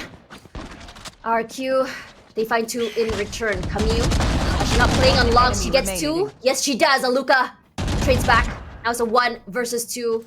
All alone here. Has to navigate through long. All Inari has to do is just swing out. Another round in the bag for SMG. Looking to equalize. 1 more to go. Show me where to go.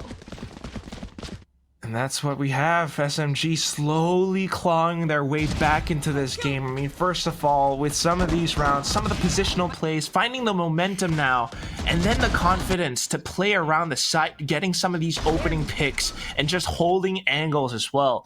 RRQ are starting to go a little bit haywire, peeking into some of these spots, and that's why the timeout a little bit necessary for round 18. We've got some ultimates to work off of. Let's make them count. For RQ, they have no problem getting onto the site. It's just matter is, I think, like for SMG, they have this incredible patience to play together. Like say Camille just now playing in that corner, just hiding. She didn't make a lot of noise at all. And after her teammates were in the middle of rotation, she started to spray and she started to say, okay, I'll buy you guys as much time as you need before you guys can just really burst into the site together. But even then, Camille knew how exactly to abuse those smokes, those corners, those situations. And that moment as well for RRQ, I think their biggest mistake as well was not respecting those smokes, just pushing out. And that's one of those things again. It's a little bit of an unfortunate situation at times, but it's again something that just works out better for the other team. So you need to be careful when you approach these certain plays and corners. And RQ, I mean, not having the economy this round is something that, you know, it might hurt them. But if they can come up with a bit of a set play off of the ultimates that they have, they might be able to pull off something that SMG won't really expect. So now smoking off C long next to Alika.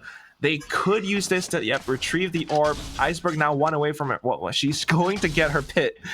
And then, maybe doubling back towards a certain site. Maybe B is where we can use the Viper's Pit. SMG are going to have to try to get a good read on this. So far, Iceberg has been working well with her pit. And with that pit, even with a weapon differential, they can get a lot of value. Welcome to But my here comes the pit, and Camille here has a Q, just let her rip, delays them from getting onto the site. Nano Swarms, just to buy a little bit more time. SMG playing a little bit more far out toward Link, making sure to punish anyone who decides to just play. And here you go, Rolling Thunder to come through, and they're just gonna try and get inside. The sprays come out, and Neri finds Ayumi right off the bat, and Camille and the other members of SMG just completely disregard the pit. It doesn't matter 30 whose seconds world it left. is. They will be trying to take it away! And for now, off the site, Shirazi, a bit hard to fight, and they try to lure them out of the pit, and that will be their biggest flaw and mistake that will be abused by SMG. I mean, they really tried to make it happen, Tash. And actually, with the weapons that they had, that was not a bad play. That was not a bad idea at all. Because you're playing in close range inside the Viper's Pit with stingers and shorties and whatnot. The only thing is, with it kind of being, not quite securely blocked off, you don't have any stuns coming through just to block off the other parts. It's easier for SMG to just set themselves up surrounding the pit and spraying them down. So a little bit unfortunate. Best tried to pull her best to pull things back, but that said, that was going to be the rounds. They still have some ultimates left though, so we're going on to the next. And SMG, they're trying to secure this lead. I'd be playing close in sewers, waiting for it to drop. She finds one with the wall bang, and she's not stopping. Just walks up on top of the decay, the poison per se. But for Ayumi, finds Alexi in return, so it's a 2-for-2 trade at the very least as they walk You up. should run. But it's gonna be the lockdown just to give them a little bit more space to work with. Look at Shirazi. Oh, she's gonna get one pick anyway. Nice sprays to come through, just deny them a sight, and they will respect. They will move off. Iceberg moving away on the other side. We'll just spray through. Shirazi goes down, and so does Neri. W gaming straight onto the area. She just runs straight and makes a beeline for C. Camille, probably have read this wrong. She's all the way on the other side. Oh man. Planted. It's down to the 1v1. Camille, although she is really far away, and this is something that Iceberg can use to her advantage, the timing on the rotation, and she's expecting Camille to peek out of garage. Let's read. Camille has the fault line, and that's what I want to see. Down! Oh. And Iceberg wins it. Honestly, Iceberg already knew where exactly to look. So she put herself a little bit inside. Yeah. Just to give herself a little bit of an advantage. Just a bit of that timing play. I mean, she knew where Camille would rotate from. She expected it to happen at a certain time on the round.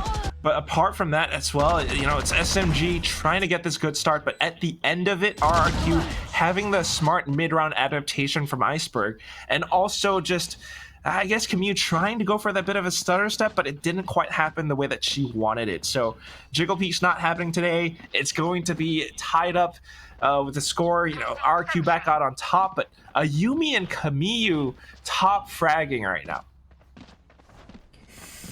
Man, oh man, this was not the outcome I was expecting.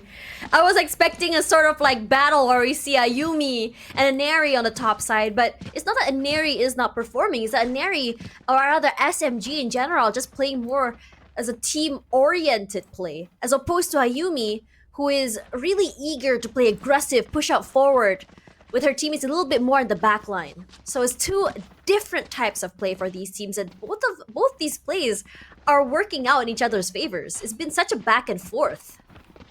Yeah, it's a little bit different, a little bit weird feeling, because this is not the same plays that we're expecting from them. And, we've been seeing so much firepower from everyone, but now in the grand finals, so much tension in the air, and everyone's taking this seriously. Yeah. It's something that can turn around at a moment's notice right now, Tash. 10-9, and if SMG loses this, it's going to hurt their economy, it's going to hurt their momentum, and you're looking at an RRQ that could reach match point first. And I think after the domination for SMG in Open 1 and Open 2, I think for RRQ winning this is definitely going to be a statement that just takes away the crown from SMG and just says, we are up on your level already. Took us a while, but we finally found the secret recipe. Inari may now be with you guys, but we can thrive without her too. I mean, they always could, I think. Yeah. I think it's just like a lot of, I think it takes a while, right, to build chemistry. And this is why I always talk about like how, you know, some teams, the longer you work with them together as a unit, the better they are going to be. Because Rome wasn't built in a night. Or a day, rather. But the thing is, RRQ, at least with this core, you know, Iceberg, Yumi, Napsky, Alika as well coming in from last year, they have been together for quite a while already. They do have that chemistry. It's the mental roadblock that they overcame in this series, in this open, that really brought them to where they are today. And that's the best thing about them right now. The chemistry is something that's always been there for every single one of these girls. I mean, you see it in SMG as well, in all of their interviews and all of their, you know, content videos and everything. But right now, with the plays that are going on, everything's at stake. The way that they're kind of approaching the map, things are a little bit shaky, and you have a lot of unexpected plays coming out of them. When they push into deep positions and just kind of popping out of certain spots, popping out of smokes, it's amazing at how they can really turn things around. But then again, that pressure is building up, Tash, because we're at round 20 right now. And if RQ, again, if they take this, it could go wrong. Flash, just to really make sure no one's inside of garage. They do know though, because there is going to be instant shots coming through, just warning shots rather. But Neri does not shoot quite yet. Shot doesn't connect, but the lockdown will actually just move them off the side. Yumi just walks up, finds Shirazi, and undeterred at all by that op, will eventually move backwards, but they have gotten the pick that they need. Yeah, that's the controller gone, right? So it's a very big loss, but at the same time, still in position, and they're able to fire back. Yeah, the ringing of the op isn't stopping quite yet. Aluka playing inside the smoke. She can be very sneaky with this. Nari, what are you gonna do here? Is she gonna wait out those smokes, or is she gonna try and get a recon coming forward? Here we go. Here is Lexi, and the smokes are down. And now Kohabi with the opening. Aluka answers back onto Lexi, but Alexi for 2, and so does Bess. And now it's down to 1v1. Alexi is solo. Hunter's Fury is in her hands, but 30 HP doesn't deter her when you have that crisp of an aim. I mean, you definitely don't want to use the Hunter's Fury in a one-on-one, especially this close. But the other thing is just how sharp she was, especially pushing up close. That's that confidence from Alexi that we need to see again, and she's starting to find it. Especially down to the trades. This is that SMG fundamental play coming through. You had a bit of the lockdown that they tried to make a play off of. You have Inari coming back in with the op, but everyone just kind of approaching the site together at the same time, making sure that RQ, if they're going to, you know, fight back, it's going to cost an arm and a limb. So now this is a good score for SMG. We're tied 10-10. Can SMG bring this home? Ooh, I wasn't expecting Haven to be this close, and it's getting hot. Ayumi, read out by the recon, but it does get destroyed, so gives enough information at the very least. Flash, no one on long, so they can go and take A main. I was expecting it to be a lot more pressure on A main, honestly, because of how hard the retakes are, but I think SMG are feeling confident. I mean, at this juncture, I don't know if it's so much confidence, but rather kind of getting a read for how RQ is about to play this round, right? We're seeing the buys that they have, a lot of Sheriffs and a couple of Bulldogs, and SMG are just kind of, you know, luring them into this site. It doesn't matter if they try to get the spike down, because SMG has the better firepower.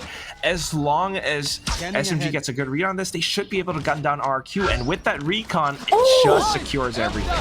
She saw everyone, and Camille with the opening onto Napsky. The Hunter's Fury, unfortunately, does not tag anyone else, but that is huge enough. Gives them all the information they need. A flash to come through. SMG playing a little bit back just to wait out all the utility, and they answer back. Gonna clear out hell with the aftershock. And Alexi's Aldron does find someone straight right back into David. Immediately with the shot of the off finds one. Aluka shoots Alexi as she waterfalls down, but will be answered by Shirazi, only losing one in that round. This is a great round for SMG. And with that, I mean, now one round closer to match points. It also hurts RRQ's economy a little bit. They might have to come in with a half buy or, light shields for the next round. Not looking too good. And it all starts with, first of all, the broken economy, surely, but then Alexi with that recon bolt just timed it perfectly, looking down the round timer. And at the same time, that Hunter's Fury. RRQ tried to push in along with it, and unfortunately kind of cuts that, then forces the team to disperse. And with that, the retake from SMG was just too good, too clean, Tash. Now it's that half shield spy that I'm talking about. And if they can't make this happen, it's gonna be match point. I would love to learn all these lineups that Alexi has. So far on this map, her lineups have been sick. But let's see if Yumi can land a sick shot here. Well, no one is on A. Look at how SMG has really placed themselves. One toward A long. She missed them because of that Viper wall. Kaguy goes down. Will she check the right side? I think. Oh God. No, she does! She does! My ult's ready. Spots Luca. What a good read. They know how exactly they play with that wall. Bayumi is there for the trade. But Alexi, she knows she has the information, but she's making sure she's getting her time right. And here comes the Viper's Pit all the way on C. If Alexi can get this timing, it'll be huge. Revealing area. Just give away her location. The recon is out. And Emily just beelines it from CT. I've got your Plant comes trail. through. And here comes the Seekers as well. They know Shirazi is there, but Shirazi just sprays! Denies the plants from Natsuki! Oh, not looking so good. Slowly but surely, SMG will just steal away match point. And Alexi's coming in too. She's got the drone. And Bess finds Kohabi. They try one more time for that plant. Shock darts as well. Shirazi still flanks the corner. Finds one more. Alexi for two. A good plant denial. And match point for SMG. Match point. It's 2 rounds. Can they get to overtime? RRQ, they've got to do this.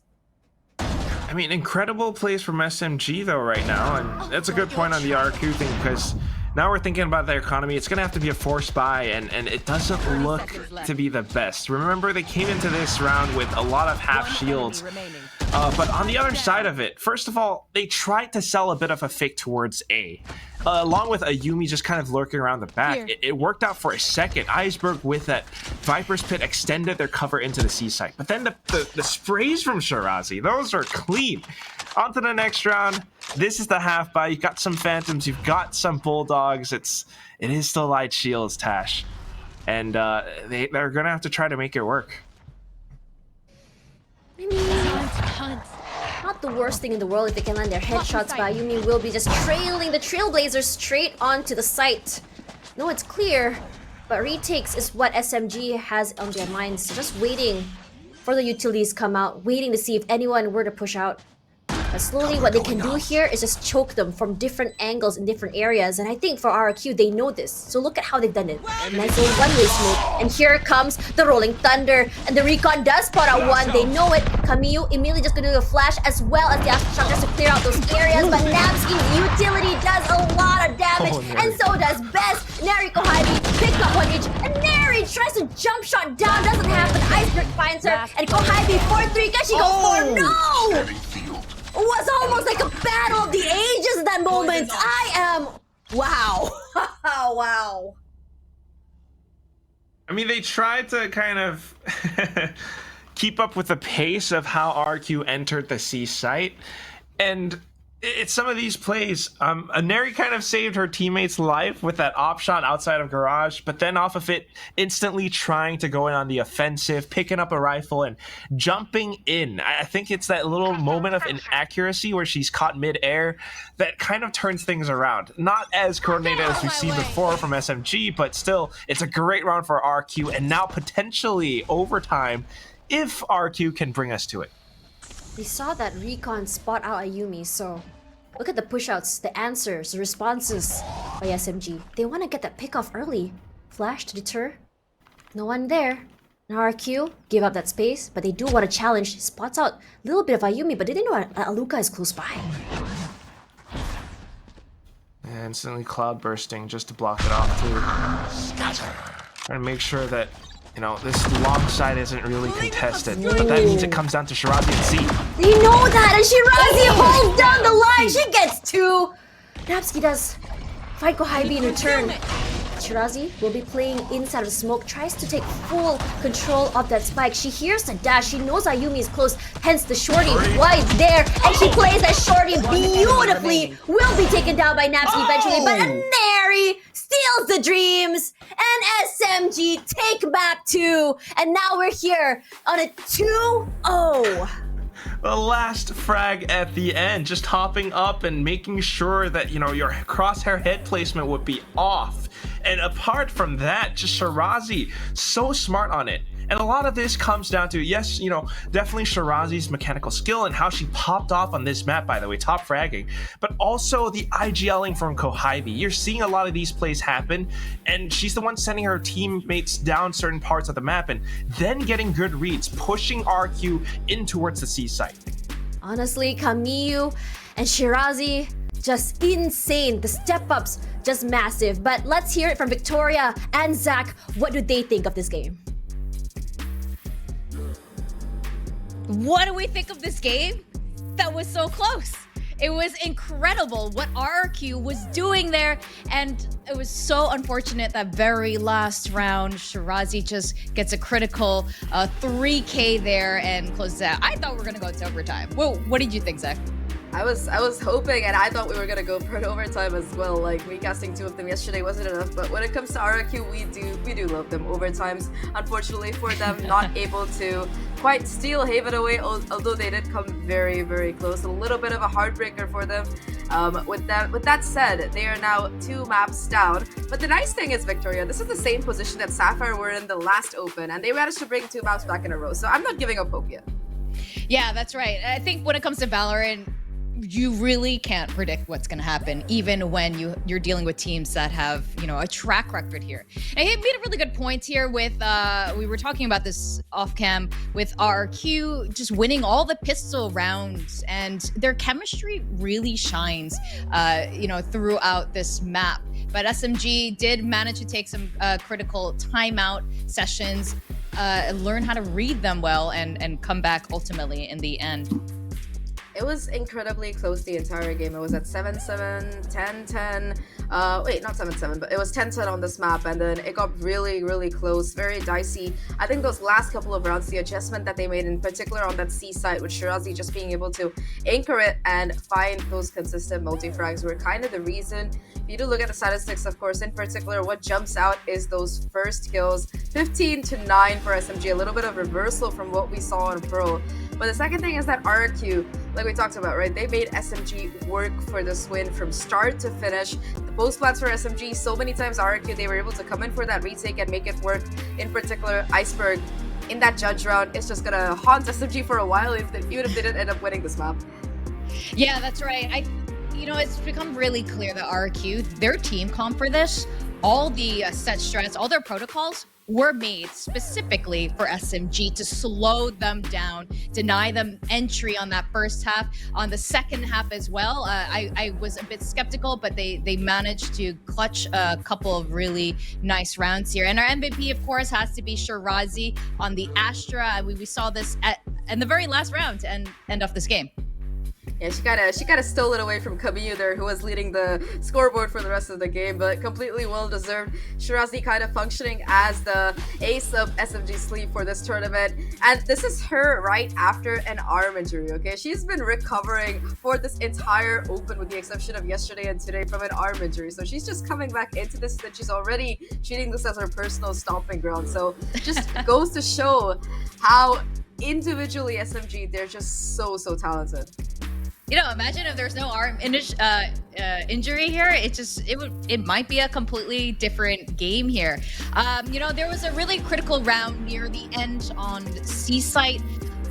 with the Viper's pick coming up from RRQ and just Shirazi denying that plant over and over again in that same spot. And I thought RRQ would be just dead after that, but they managed to carry through. There are lots of small mistakes that did cost SMG. I mean, look, the end result is the same. They ended up winning that game. So, but you can see here now that there are chinks in the armor of SMG.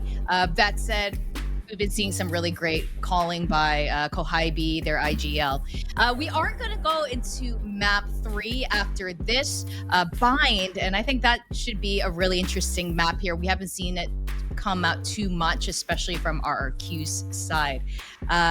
But with that, we are gonna go on a quick break. So guys, don't go away, unless you're getting a little snack, and then we'll see you in a bit.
Welcome back to Valorant Game Changers APAC Open 3. It's the grand finals, and we're going to map 3 in this best of 5.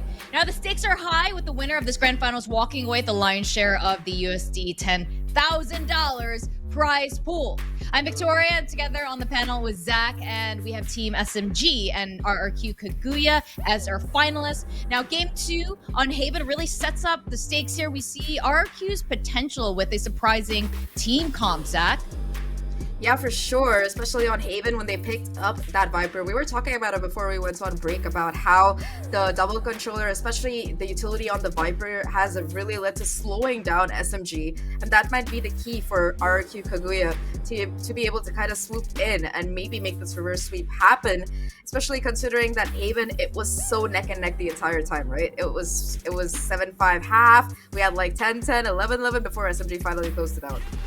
Yeah, that's right. And we even saw a bit of that on Pearl in the beginning as well. It was back and forth. SMG was obviously clearly more dominant there. But as we went to Haven, which was SMG's map pick, they really gave SMG a hard time. They were really prepared for it. Their team comp seemed to be specialized, especially for SMG's very aggressive contact plays. Now, I'm very curious how it is going to be going into Bind for our map 3. RRQ doesn't have a lot of history here in Bind during the Open 3. In fact, I believe the last time they played, they lost. But this is their map pick going into it, so maybe they have another recipe cooked up for us today. What are your thoughts on this? I really hope that is the case, and I believe that they did pick up this map in the lower round, whatever, the one before the lower final, okay? I don't know the technical term, but they played it against Orangutan, and it didn't go their way, unfortunately, so it's a map that the only time they've played before, it didn't go too well for them. But hey, the last time SMG did play this map against Sapphire in that previous final, they ended up losing it as well. So there's always a chance, as I like to say. And for RRQ, like we talked about, they've looked so incredible both yesterday and today. In particular, today, they've been extremely resilient. Individually, they've been able to step up huge. I think that last map, of course, we can really highlight Ayumi and how many times she was able to just find those first picks for her team. Sure, they had less first bloods than SMG, but at the end of it, it's still RRQ being able to stand toe-to-toe against what is arguably the scariest Game Changers team in APAC right now. Yeah, I think Shirazi and Ayumi were definitely the two players we were eyeing in the last map. Going into this map 3, though, it's so exciting today. I'm so glad this is how our grand finals is playing out. As we go through every single map, it gets closer and closer. We've got our agent pick, Kaguy, on the chamber for Bind.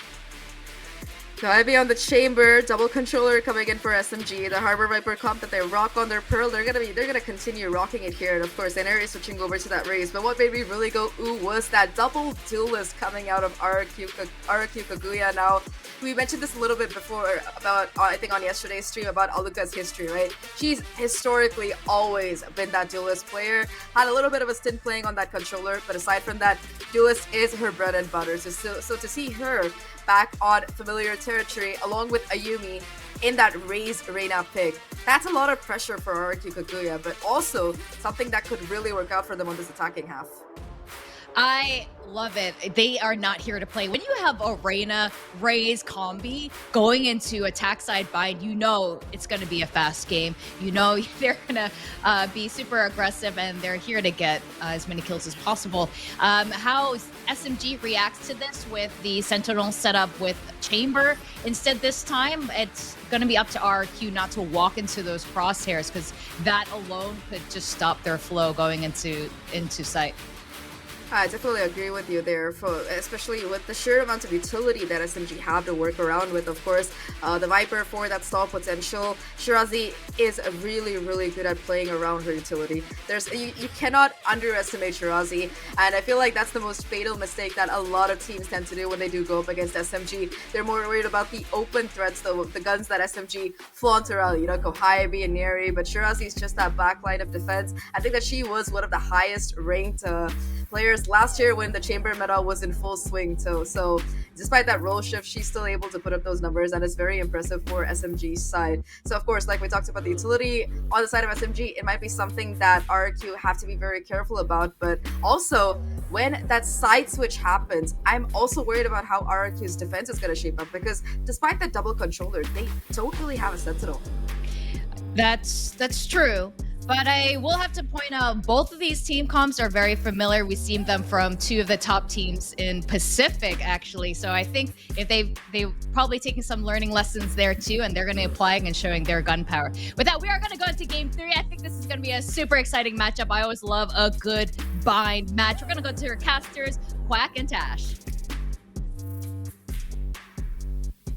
We love a good bind map too, and I am super stoked and I am super excited. Now, the last time RRQ played this map, they lost to OGX. It was a very, very close game, and I think that one of the biggest reasons, or rather, it was because Aluka wasn't able to really full potential play as the Reina. Because as a Reina, you have to get those picks to really get the overheals, the dismisses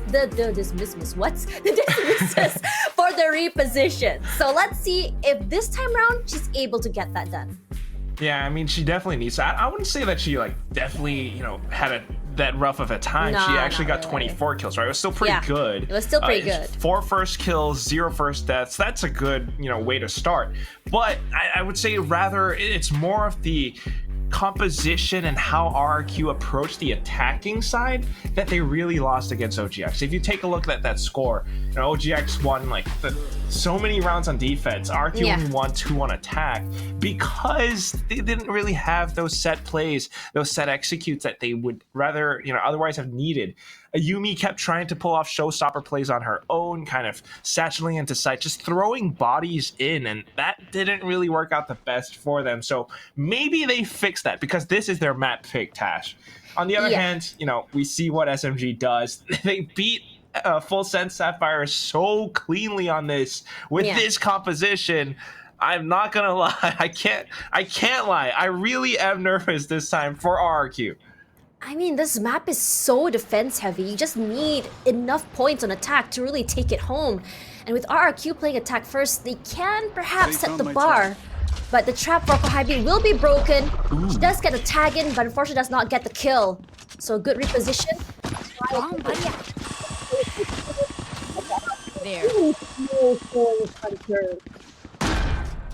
Okay, not too bad. Got the spike plant, and everyone's kind of falling back, holding up around bats. And Heluka, there's the kill.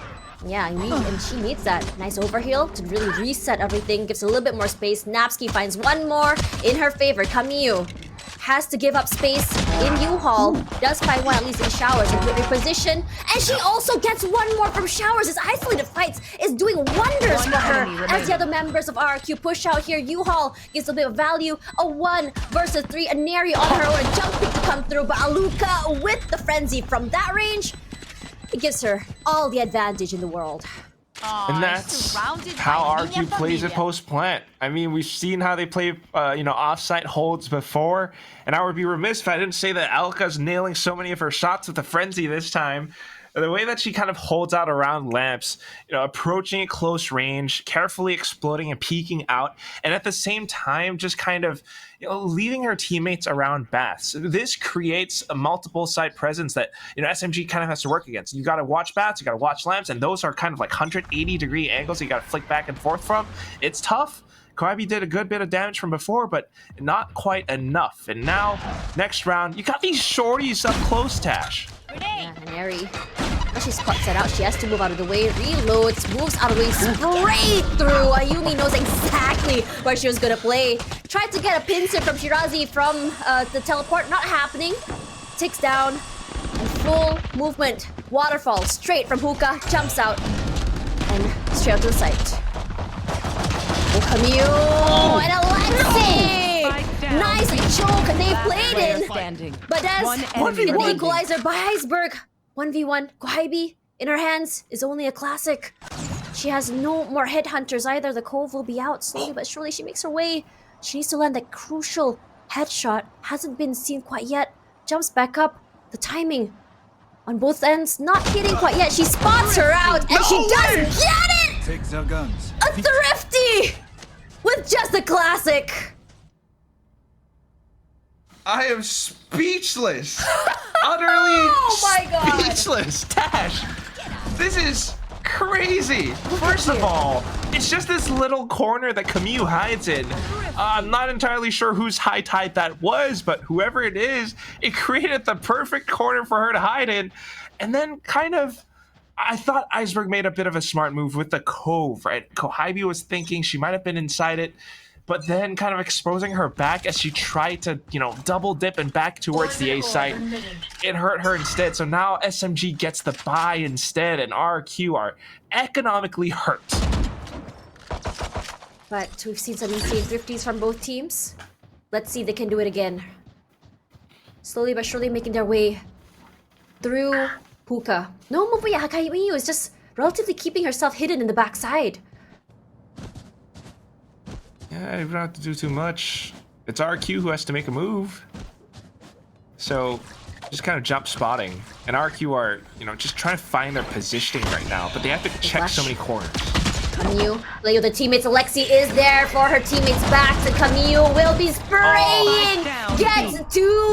Kohibi finds one more. This is a huge round for them for the lead. A very clean one. Goodness. Didn't give them a lot of space to work with at all. I mean, RRQ that is. Tash, that was squeaky clean. They didn't lose a single drop of health. Wow. Oh my goodness. Look at how much they spent in this round, Tash. Just, you know, a couple of thousand, maybe 3,000, that's about it. And SMG, they got to keep on saving up their credits. RQ, you know, this time they get to buy back up because of the save from the previous round, but it's half shields, it's not the best thing, and they weren't able to find all that much. Now still just trying to get a sense for how SMG position themselves on defense, but they're always switching things up. Look at this now. Shirazi and Alexi just playing, no, Camus and Alexi, excuse me, playing up around Hookah. Yeah, they're holding together. No one will be watching me at the very least, but they do have the Viper Wall grenade just to clear out Hookah. But it's gonna be walking straight into Ayumi's crosshair. So despite the flash, not getting the value. Just waiting for this Viper Wall to go down. Lexi will be flashed, immediately will be spraying down. Can't do more than that. The damage has been done by Luca with the overheal. Nice reset for her coming forward. Smokes just to deny anyone from Hookah. But Luca, she's not done yet. She pushes out, but Kohibi punishes her for that. And Ayumi will trade back. And so does Shirazi. One more with the spray. And Shirazi makes it so clean. Shirazi's heat from the last match. Momentum still moving to this map. She spun around and then kind of, you know, accidentally fired a shot, I think, and it still somewhat wallbanged Napsky, which is so unfortunate. And Napsky unfortunately couldn't react in time, and just being so claustrophobic inside of Tube as well. I mean, a great start from RQ with the paint shells from Ayumi, but then off of this, I mean, Alika was great, but the fatal flaw, unfortunately, was Iceberg's high tide. You can see how it leaves a bit of a gap that it kind of allows for Shirazi to sneak up outside of Hookah. She propped herself up on top of the box, and that was the position that she used to find extra kills. 3-1 now for SMG. And SMG, they're not afraid to play aggressive, not afraid to play this close inside of showers, that far up inside of main. But look at where the spike is, just slowly trying to find their way in, but they're playing very, very back. They don't want to be punished by the early pushes by SMG. Yeah, just trying to be careful about it. They want to make this buy count, Tash. They've got some ultimates to work off of as well. The Reckoning could be a really useful tool, but SMG, with the way that they're playing defense right now, I mean, look at this. Before, it was Hookah holds coming out from SMG players. This time, they're playing so far back, and it's not a lot of information for RQ to work off of. And at the same time, you've got Camus with a Reckoning of her own, Kohibi with her Tour de Force, and that could be a very useful tool as well. Slowly, they do make their way onto the site, but Camus slowly waiting for anyone to push into the smoke side, and she does spray through and does not get hit by that Lear. But their own reckoning comes out. Bess will be traded out by Shirazi at the very least. Iceberg for one more. And with the Trailblazer, it's one Ayumi. Nice angle she plays with. But it's still going to be a 2-on-3. Right You here. hear Luca popping that Empress. One kill is all she needs for that equalizer. But Neri making sure to clear out every single corner, playing together. And now eventually will go down. Alexi trades it. But Ayumi will be the one to say enough. Let's go next. Yeah, well played by RRQ. I mean, just kind of have to go next, unfortunately. I mean, they definitely tried, but coming in with that 2-on-3, just not quite clearing out. Hookah was, one of the things that RRQ made use of to find frags. But more importantly, it was how RRQ pushed into the site after, along with the spike plant. The way that they took control over Elbow. Alika with the Lear on the ground, her teammates there to back her up, that really applied pressure to SMG's defense, and it took some numbers away. They tried to retake coming out from defender spawn as well, but that was completely blocked off because they expected it coming through. So well played by RRQ in that round, and let's see if they can keep this up because you are still sitting on some ultimates. They're chaining them back and forth. I think RRQ has some insane ultimate chains. We've seen it happen in Pearl, and when you see it happen in Haven. But technical pause once again. I mean, if you guys didn't know, these tech pauses are because these players are playing from home. Not yet.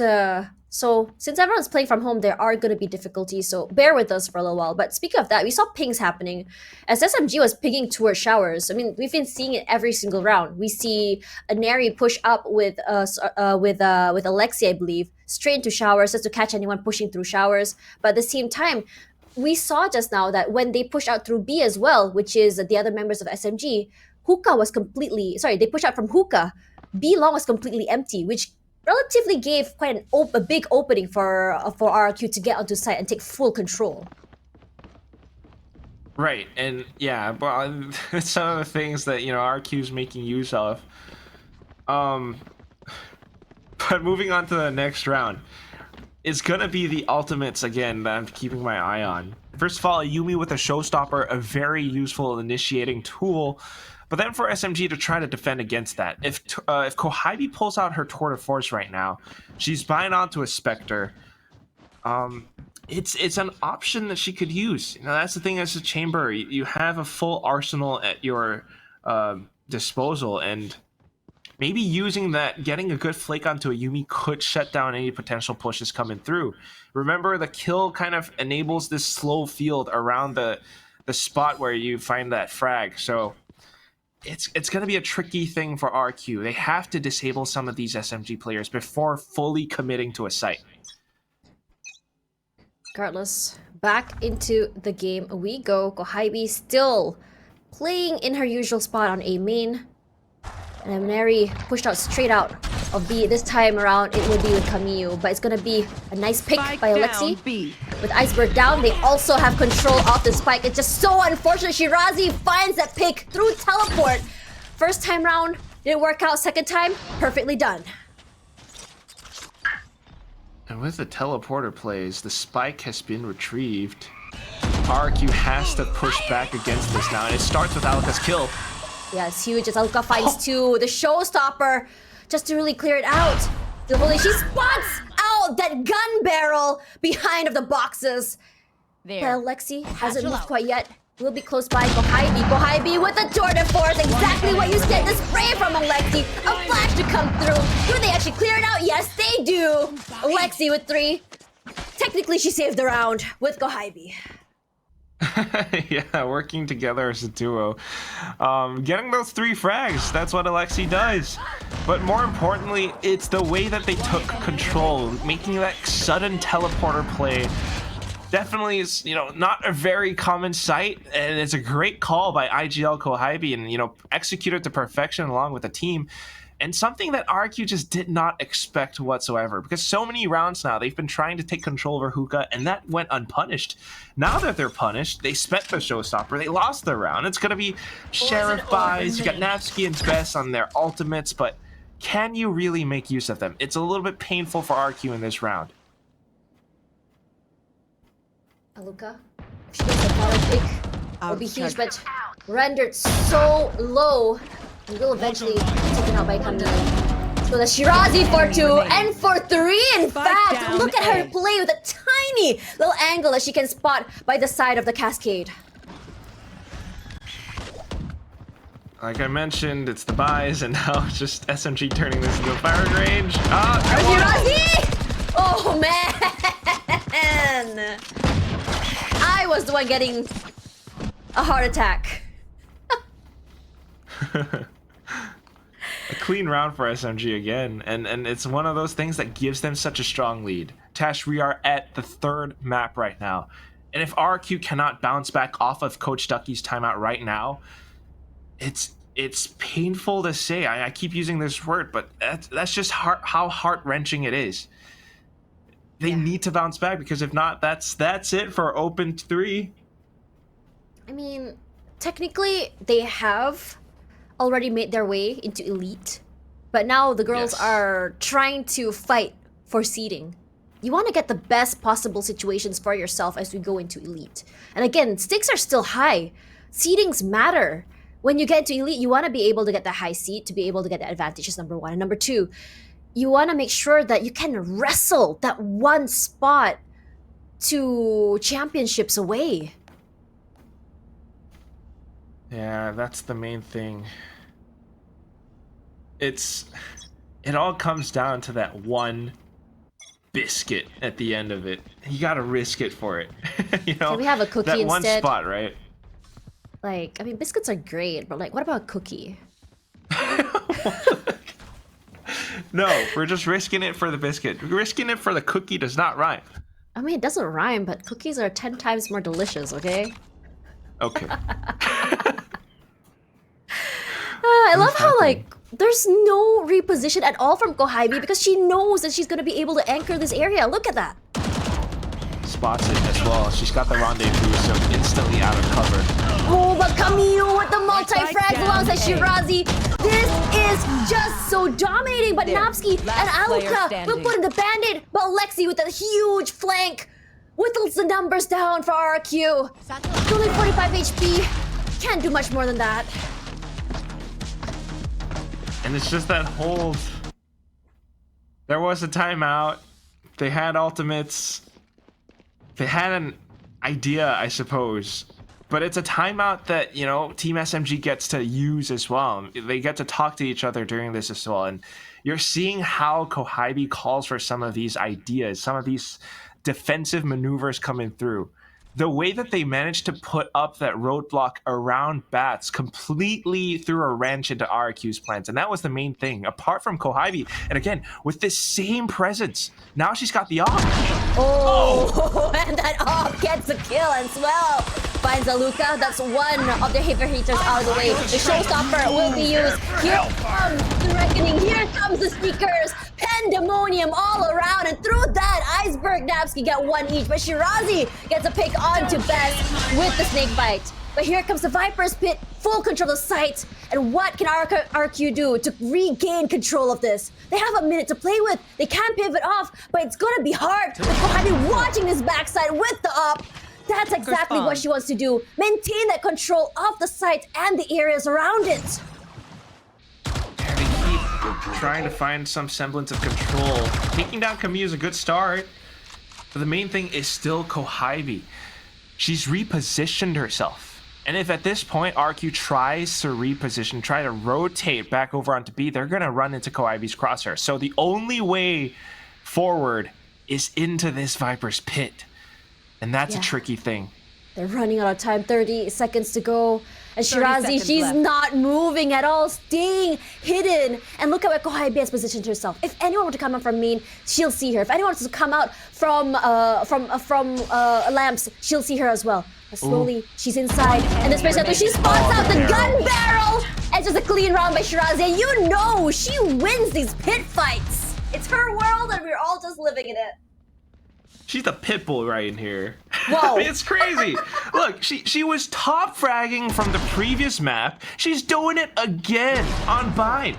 And it's just such a strong defense because of her, you know, Her Viper's Pit, her toxic screens, the snake bites from before, controlling baths. RRQ has not been able to disable her just yet, and that's why, my goodness, she's sitting up with 13 kills and 4 deaths. You know what's insane? The fact that Shirazi just recovered from an arm injury, just why she wasn't playing in the beginning. And in this beginning, that shot does not land, unfortunately. So, RRQ gonna have to find another way into the site. They can pivot through a teleport if they want to. But this denial of information is making it very rough from them to even play around, to even pick which site they want to go to. They have to buy time. They have to wait out these utilities. The double controller setups. And at the same time, RRQ and the economy not too great. They try to sell fakes, they try to peek in. But SMG aren't really budging. All they have to do is to hold down and spray.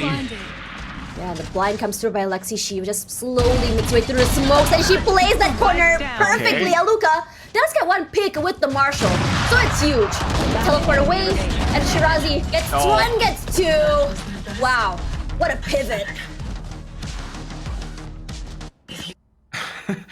I mean, again, just finding these frags towards the end of it, because knowing that they've cut off RRQ's limbs, these girls don't have any room to run to. At the end of it, it just comes down to the hold, and it's just too darn good. This is now 5 rounds in a row, Tash.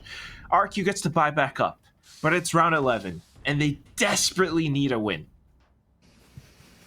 3, bare minimum. 4, I would say a little bit more safe. Because if you looked at the match they had yesterday, it came down to how many rounds they could get in the attack. And Kohaibee denies Ayumi one more round. It's so oppressive. Kohaibee on the chamber with the op, with the tour de force, and Aluka answers back at the very least, but so does Kohaibee. This battle of the big guns is just, I'm here for it. Yeah, they're firing back one after another, Tash. But at the same time, RRQ are now at a bit of a loss. They've lost 2 players because of those trades. They need control. They're trying to sneak into lamps. But look at Shirazi as well as Kaguy right here on this part of the map. They're so aware about what RRQ's trying to pull off. Jump spots, instantly knows where Namski is. That's her head gone. Yeah, that's how clean it is. And Shirazi, she undeterred. You can tell how calm she is by how she places her crosshair. And Aluka, last person alive. She does have the Empress, but all she has in her hand is just an op. Yeah, she's so low. And Shirazi just has to pick up the shorty, and that's it. Round 11. RRQ, one more chance to bring us to the superstitious 9-3. Yeah, we kind of need that. We need to invoke that curse. We need to start praying or whatever it is, because right now it was such a hefty loss. You bought up an op and you couldn't really make it work, especially, with the attack as well. It bears saying that, RRQ aren't looking great right now. It's 6 rounds in a row already. One more round. Let's see if we can at least find a 9-3. That would be best. They can already hear the sound of the Leers as Kaguy gonna throw another high tide forward just to buy some time. A flash up to main. Her teammate does get some chip damage from the pain shells, but in a little corner, and Neri gets one, and so at least Alexi will trade back. Iceberg on the side already alongside Yumi, and immediately finds Kaguy in the tin can, clears it out. But Shirazi, a nice move strafe. 1 by 1 to go down. Iceberg, only 3 HP left. The timing is gonna be key here. But what are you gonna do? Even. No. Yeah, as soon as you heard the Roomba go, click, click, click, click, Shirazi reacts. And that's it. You do that sound. Right. But how does it sound? I don't know. I can't do that. Don't do sounds with my mouth. But I mean, it's devastating for RRQ right now. That's the main thing. Just trying to scrounge up with whatever buy they can get, even with the just down to 3 HP, Tash. It ends 10-2. I don't know what's gonna happen. And neither do we, but comeback potentials are strong for RRQ. So let's see if Zach and Victoria believe in a 10-2 curse instead. Thank you, casters. I don't know what to believe. I don't believe in curses when it comes to this, but a 7-round loss in a row, bringing the half to 10-3, that's brutal. They really, with that team comp, which is a very attacker-sided, very aggressive team comp, they needed to get way more rounds than that. So I don't know. We were talking a bit about this, you know, without that Sentinel, with 2 duels here, especially when you have that Reyna-Raze duo, you need to hit the sites hard and fast. You see a bit of hesitation from them, and I think that really costs them. Yeah, of course. Like you mentioned, the lack of Sentinel, it just set them up to get flanked so many rounds in a row. And of course, that would, like you mentioned, the speed of their executes, right? The fact that they were taking so long, just let SMG get that early information and take so much of map control for free. So many times we saw RRQ kind of backed into the situation where they had to go for a site even when it seemed like a really bad idea. In particular, that round, I don't remember the number, but the one where they had to push into the Viper's pit that Shirazi was holding. And even there, right, they had a chance because they were taking that 2v1. Sure, they had the debuff because of that pit, but they were still taking a 2v1. But the spacing between these RRQ players, it's still less than ideal. Definitely. Shirazi, you know, Kaguy on the chamber is really scary when the moment she has an op where she pulls out her ult, but it's not her who's topping the charts. It's Shirazi, and she's been absolutely crazy today. I don't know what's going on, but this arm injury is more of a buff than a debuff. Yeah, she's just fully healed and she's kind of probably pissed. Like, hey, you guys have been fragging without me for the last 5 days. It's my turn to dominate now. And she's definitely stealing the show away. Like Tash said, this is Shirazi's world and we're just living in it. So I think that let's give it back to our casters so they can take us through Shirazi's world. I love Shirazi's world. It's dominating. It's oppressive. But let's see if RRQ Kaguya can do anything about that. They have to, Tash. It's just so, it's a feels bad moment right now. And that's one of those things. I think it could be another, you know, tech issue for this second, but it comes down to this pistol and they really need to mount a comeback. And whatever the case is, I'm just wondering, you know, maybe a timeout could serve them well, but at the same time, it's also a timeout that SMG can use, and that's why you're thinking so much about every single one of these little decisions. You just cannot overthink it. Starting this pistol, RQ, come out with that confidence. Find some of these frags. You got the double duelist. If you can disable Shirazi, you know, now that you're playing on the defense, start like how we saw them start out on Pearl. They might be able to turn things around. They can, and I definitely think that they would. The halftime, they may have used it to really figure out how exactly they want to do this defense. It looks like aggression is the name of the game, but Kaguy and Kamiyu say no! This is our main, and you get out of here. Neri already from hookah, jumping out, picking a kill for herself, and leaving Iceberg on her all lonesome. What can you do when they just push out? A flawless pistol for SMG to set the tone for the second half of themselves. But what kind of tone does this set for RRQ? I don't know what to say, Tash. It's SMG just crashed down on them like a huge wave. And RRQ, you know, you're thinking about their tone and what they could do about this. They might be left with no other option than to go all in on this round. You need to, because if not, it's going to be match point, and either way, you're going to have to force buy every single round from there on out. So it comes down to this. What's that? 2 guiding lights. Yes, Best used 2 guiding lights just now. On too long, just to really deny them that space as Best plays elbow here. And Neri pushing out, destroys that trap. So they have all the idea where they are. It's just a matter of waiting for these utils to give them a little bit of space to work with. They want to take this eco round. Time to hunt. Trying to bring it back. Yeah, Shirazi with the sprays. She's not gonna get 2 this time, but at least Mary and Kamiyu will bandage the situation. Napsky with her own pick. As you're only seeing Best so low.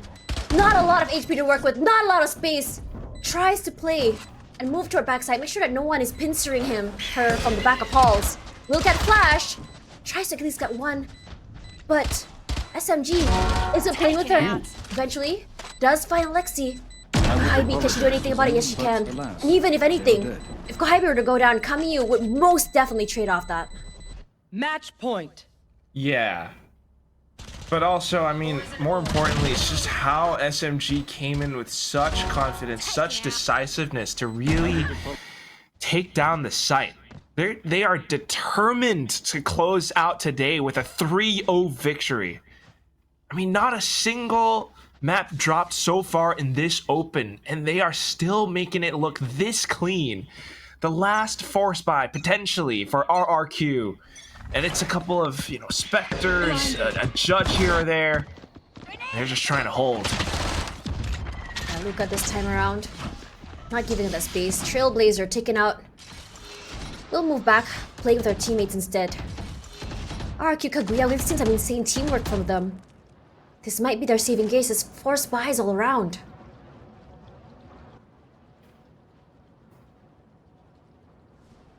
So silent. And they're all just waiting for those smokes to dissipate. All the jumps have been heard. Here comes the wall up one more time. And here comes explosion from Aneri. Will get sprayed out here by 2 members, but Ayumi so low. But slowly, SMG making sure to play this very, very safe. Not trying to play too aggressively. Kohabi, but Ayumi will trade back. Using the power of the SMG. At the very least, 6 HP, but she wants to make that impact. A delay for the plant one more time. Making sure that no one is pushing from heaven. Spike planted. As the spike goes down, Napsky gonna be reacting. Shirazi for one at the very least. Lexi makes the damage alongside Shirazi. And they clean up house. What a dominating map 3 from SMG. A 3-0 to come through. But hashtag Viva RRQ. A reminder to her teammates that she, Aneri, is still thinking of them. Yeah, it's a little bit endearing, but that said, you know, with the way that the game plays out at the end, it's that SMG dominance again. Just when you think, right, we might have started things off a little bit better for RQ, the judge sounded off, we had the Spectre to get some, you know, opening kills as SMG tried to push into the A site. Alexi so far in somehow manages to spin around and find so many snappy flicks, and then Shirazi getting the last kill on top of it. Just a cherry on top with this, you know, insane MVP plays coming out. I mean, as the controller, she's finding so many kills. It's just a great performance from these girls today. Again, Shirazi has just only recovered from an arm injury. So this is definitely the comeback she wanted, to show that despite her time off from the games, she is here to make an impact. No, she's here to make a whole tidal wave, and she ran away with it for all 3 maps. Congratulations to Team SMG. They are your champions here at the VCT Game Changers Asia Pacific Open number 3. Regardless of how it is, these girls, both teams, will be meeting each other one more time over in Elite. And there is still LCQ coming a while. Tash Bunny here alongside Quack. It's been a pleasure to cast this grand final for you guys. Over to you, Zach and Vic. Indeed, it is Team SMG winning the grand finals of Valorant Game Changers APAC Open 3. They're continuing their incredible run of being undefeated here in Asia Pacific. And honestly, it was great seeing the Chamber come into the Game Changers League. And all the players, though, on Team SMG collectively stepped up, and they ended their game really strong. Definitely. I mean, of course, Shirazi, we've all talked about how impressive she was, but in particular, I loved how Kamiyu played on this particular map. Her harbor utility, time and time again, let SMG just scale up and take so much space for free. It was just really, really good coordination coming out of the entire squad there that was really responsible for that extremely dominating 13-3 scoreline that we saw by the end. It wasn't just Shirazi getting 3 or 4 kills every round. It was honestly a combination of factors from everyone. Usually, we're used to highlighting the duelists for this particular team, but today it's Shirazi again on that MVP. Yeah, that's right. I mean, look, I don't know what happened. The last map was so close. This one is RRQ's pick.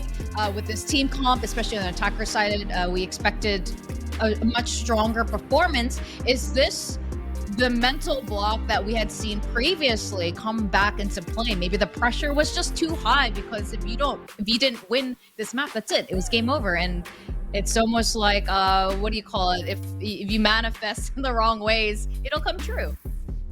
Yeah, pretty much. I think that getting so close to being able to take Haven away and losing it like that at the end, it was probably a really bad blow for RRQ heading into this particular map, and they weren't able to properly reset. But also, they just, I think we talked about this off the panel while we were watching the game, right? When you talk about the team comp that RRQ picks up, it's a very, you mentioned it yourself, Victoria. It's a comp that PaperX, they've run in that grand final in Pacific, and they made it work because of how proactive and aggressive they were. With RRQ being so much more hesitant, SMG just found so many different areas of the map to take over for free, and RRQ, they were just left with almost nowhere to go. And this story, right, it tells a full story here. The first kills, of course, SMG getting double of what RRQ had. SMG were just able to, even on the defensive side, push and push out and get kill after kill after kill. And our MVP has to be Shirazi. I mean, you've mentioned it the last few games. She just managed to get more and more kills with every single game, and ending this bind so epically, for lack of a better word here, with her ACS of being over 400. On a Viper, like, okay, Yeah. that's just Shirazi. It's not a common thing. Don't go looking for it everywhere. Also, I know it's because of how few times she died, but that 6.8 KDA, it's just really, really scary.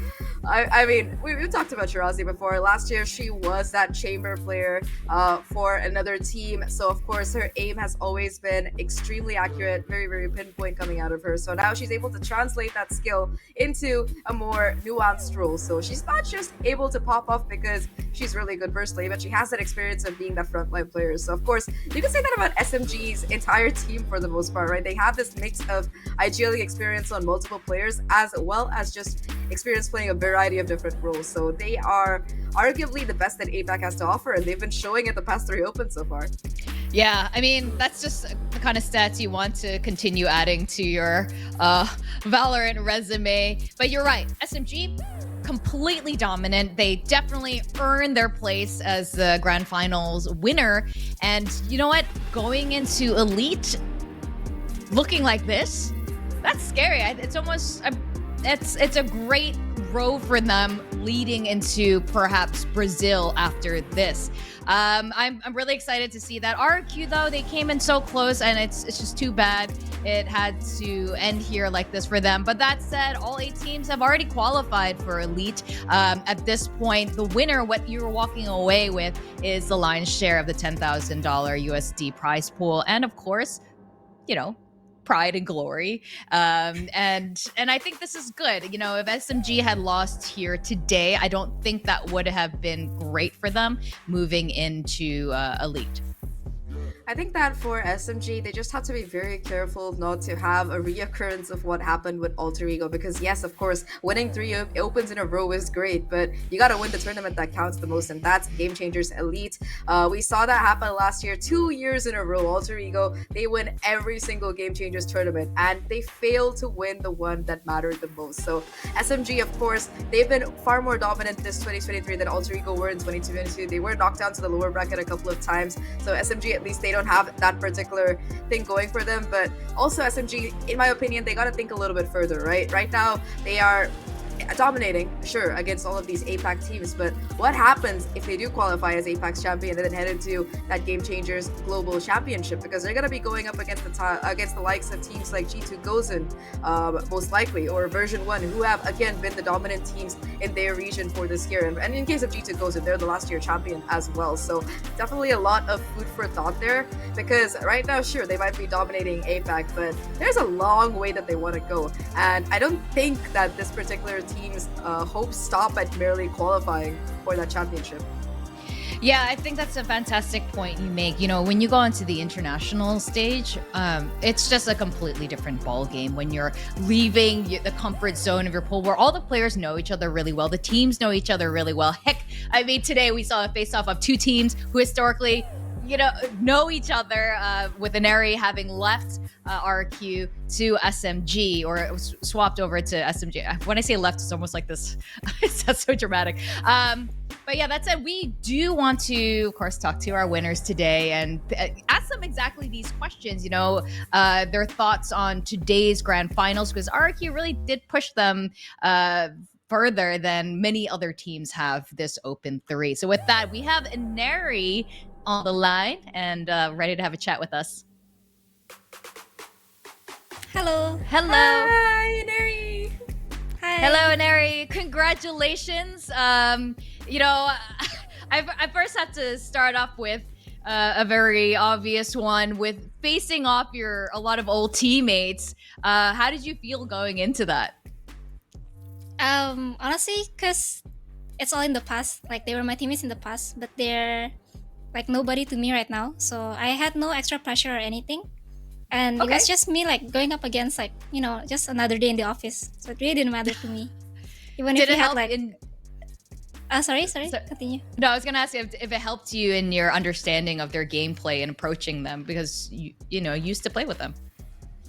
Honestly, they played very differently to when I was with them. So I didn't want to make assumptions and ruin... Like, I didn't want to assume any game plans we have to have. So we just kind of adapted on the get-go with them. Great. Sorry, Zach, do you have any questions? I have a whole bunch, but I know Zach probably has some I'll too. ask one and then I'll let you have Okay. at it, Victoria. So, Inari, first of all, congratulations on the win. Thank you. Three-time Open champion so far, extremely well deserved by you and the team. So, we talked a little bit about that comp coming out on Haven, and that was the match that I think RRQ really pushed you the most, especially starting out that second half when that score was 10-10. What was the thought process that was going through your team's mind, and how did you bounce back into it? Honestly, it was quite a shocking pick because we don't see that kind of pick a lot, especially in APAC. And it was quite shocking, but after we played a few rounds, we kind of felt like how they played, what's their tendencies. And then when our coach called a timeout, he was just explaining on like what they're gonna do, or like just basically we just kind of got used to how they played, like their tendencies and everything. And then we just adapted it, even though it was quite late and then the score was quite close. At the end of the day, we adapted to that comp quite quickly. You did. You denied that overtime, and of course, Shirazi has been incredible on both of these last two maps for today. But I can see Victoria bouncing to ask a couple more questions, so have at it. We were discussing this earlier. Going into the international stage, you guys have had such a dominant run. Our expectation is that it might be you guys going to Game Changers champions in Brazil, but facing up against international teams. How are you going to prepare for this? I think we're gonna prepare for it when we actually qualify. So I think that's it's a homework for later on. But so far, like me, myself, and I think all my teammates, we really keep up on like the NA Game Changers, Europe Game Changers. So we kind of have seen them play a lot. And then I guess from our knowledge, when we do qualify to Brazil, we can work on that. And then we just kind of prep for them later on when we actually qualify to Brazil. Okay. Let's see how it goes. I mean, again, you guys have been so dominant. It's almost an expectation, but congratulations today for the Thank grand you. finals of Game Changers, Inari. It's so glad. We're really happy to see you back here in the Thank winners you. pool. Thank This you. is a heart thing. Yep, it's a heart steak. Thank you. We love Thank it, you, Ari. guys. We love it, Ari. Yes. Thank you. Bye bye. I love it, Ari. She's so adorable IRL, but on the server she's like this demon, so it's like a coin flips every time. I think that's what makes them more lovable, right? They're just super sweet, super adorable, and then they've just got so much competence in game, and it's great to see. But today has been an incredible day. You know, I'm really glad to see again RRQ Kaguya push SMG a bit. I'm really curious how we're gonna be going into our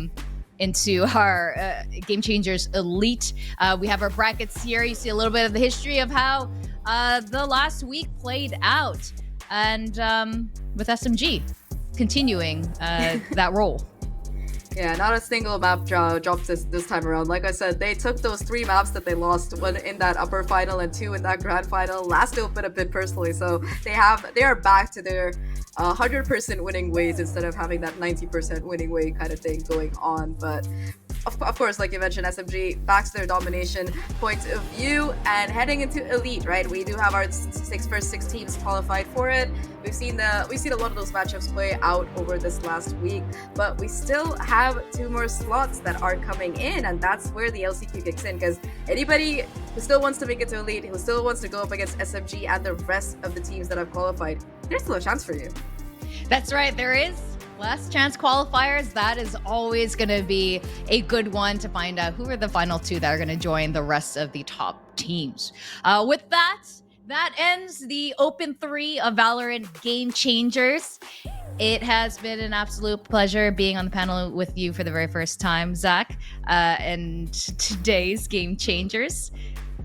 Today's Game Changers. That's all of these girls, and of course, you know, just a little bit of us too. But thank you so much, Victoria. I've been a huge fan of you this entire year, so being on panel with you has just been like amazing. I'm just a bit of a fangirl. I have to let it out at the end. I'm sorry. Oh, thank you. Well, I'm a fan of you and all the Game Changers crew. I mean, always a big fan. So everyone, thank you for watching. Keep supporting Valorant Game Changers, and we'll see you guys very soon for LCQ and Game Changers Elite. Have a great rest of the weekend, everyone.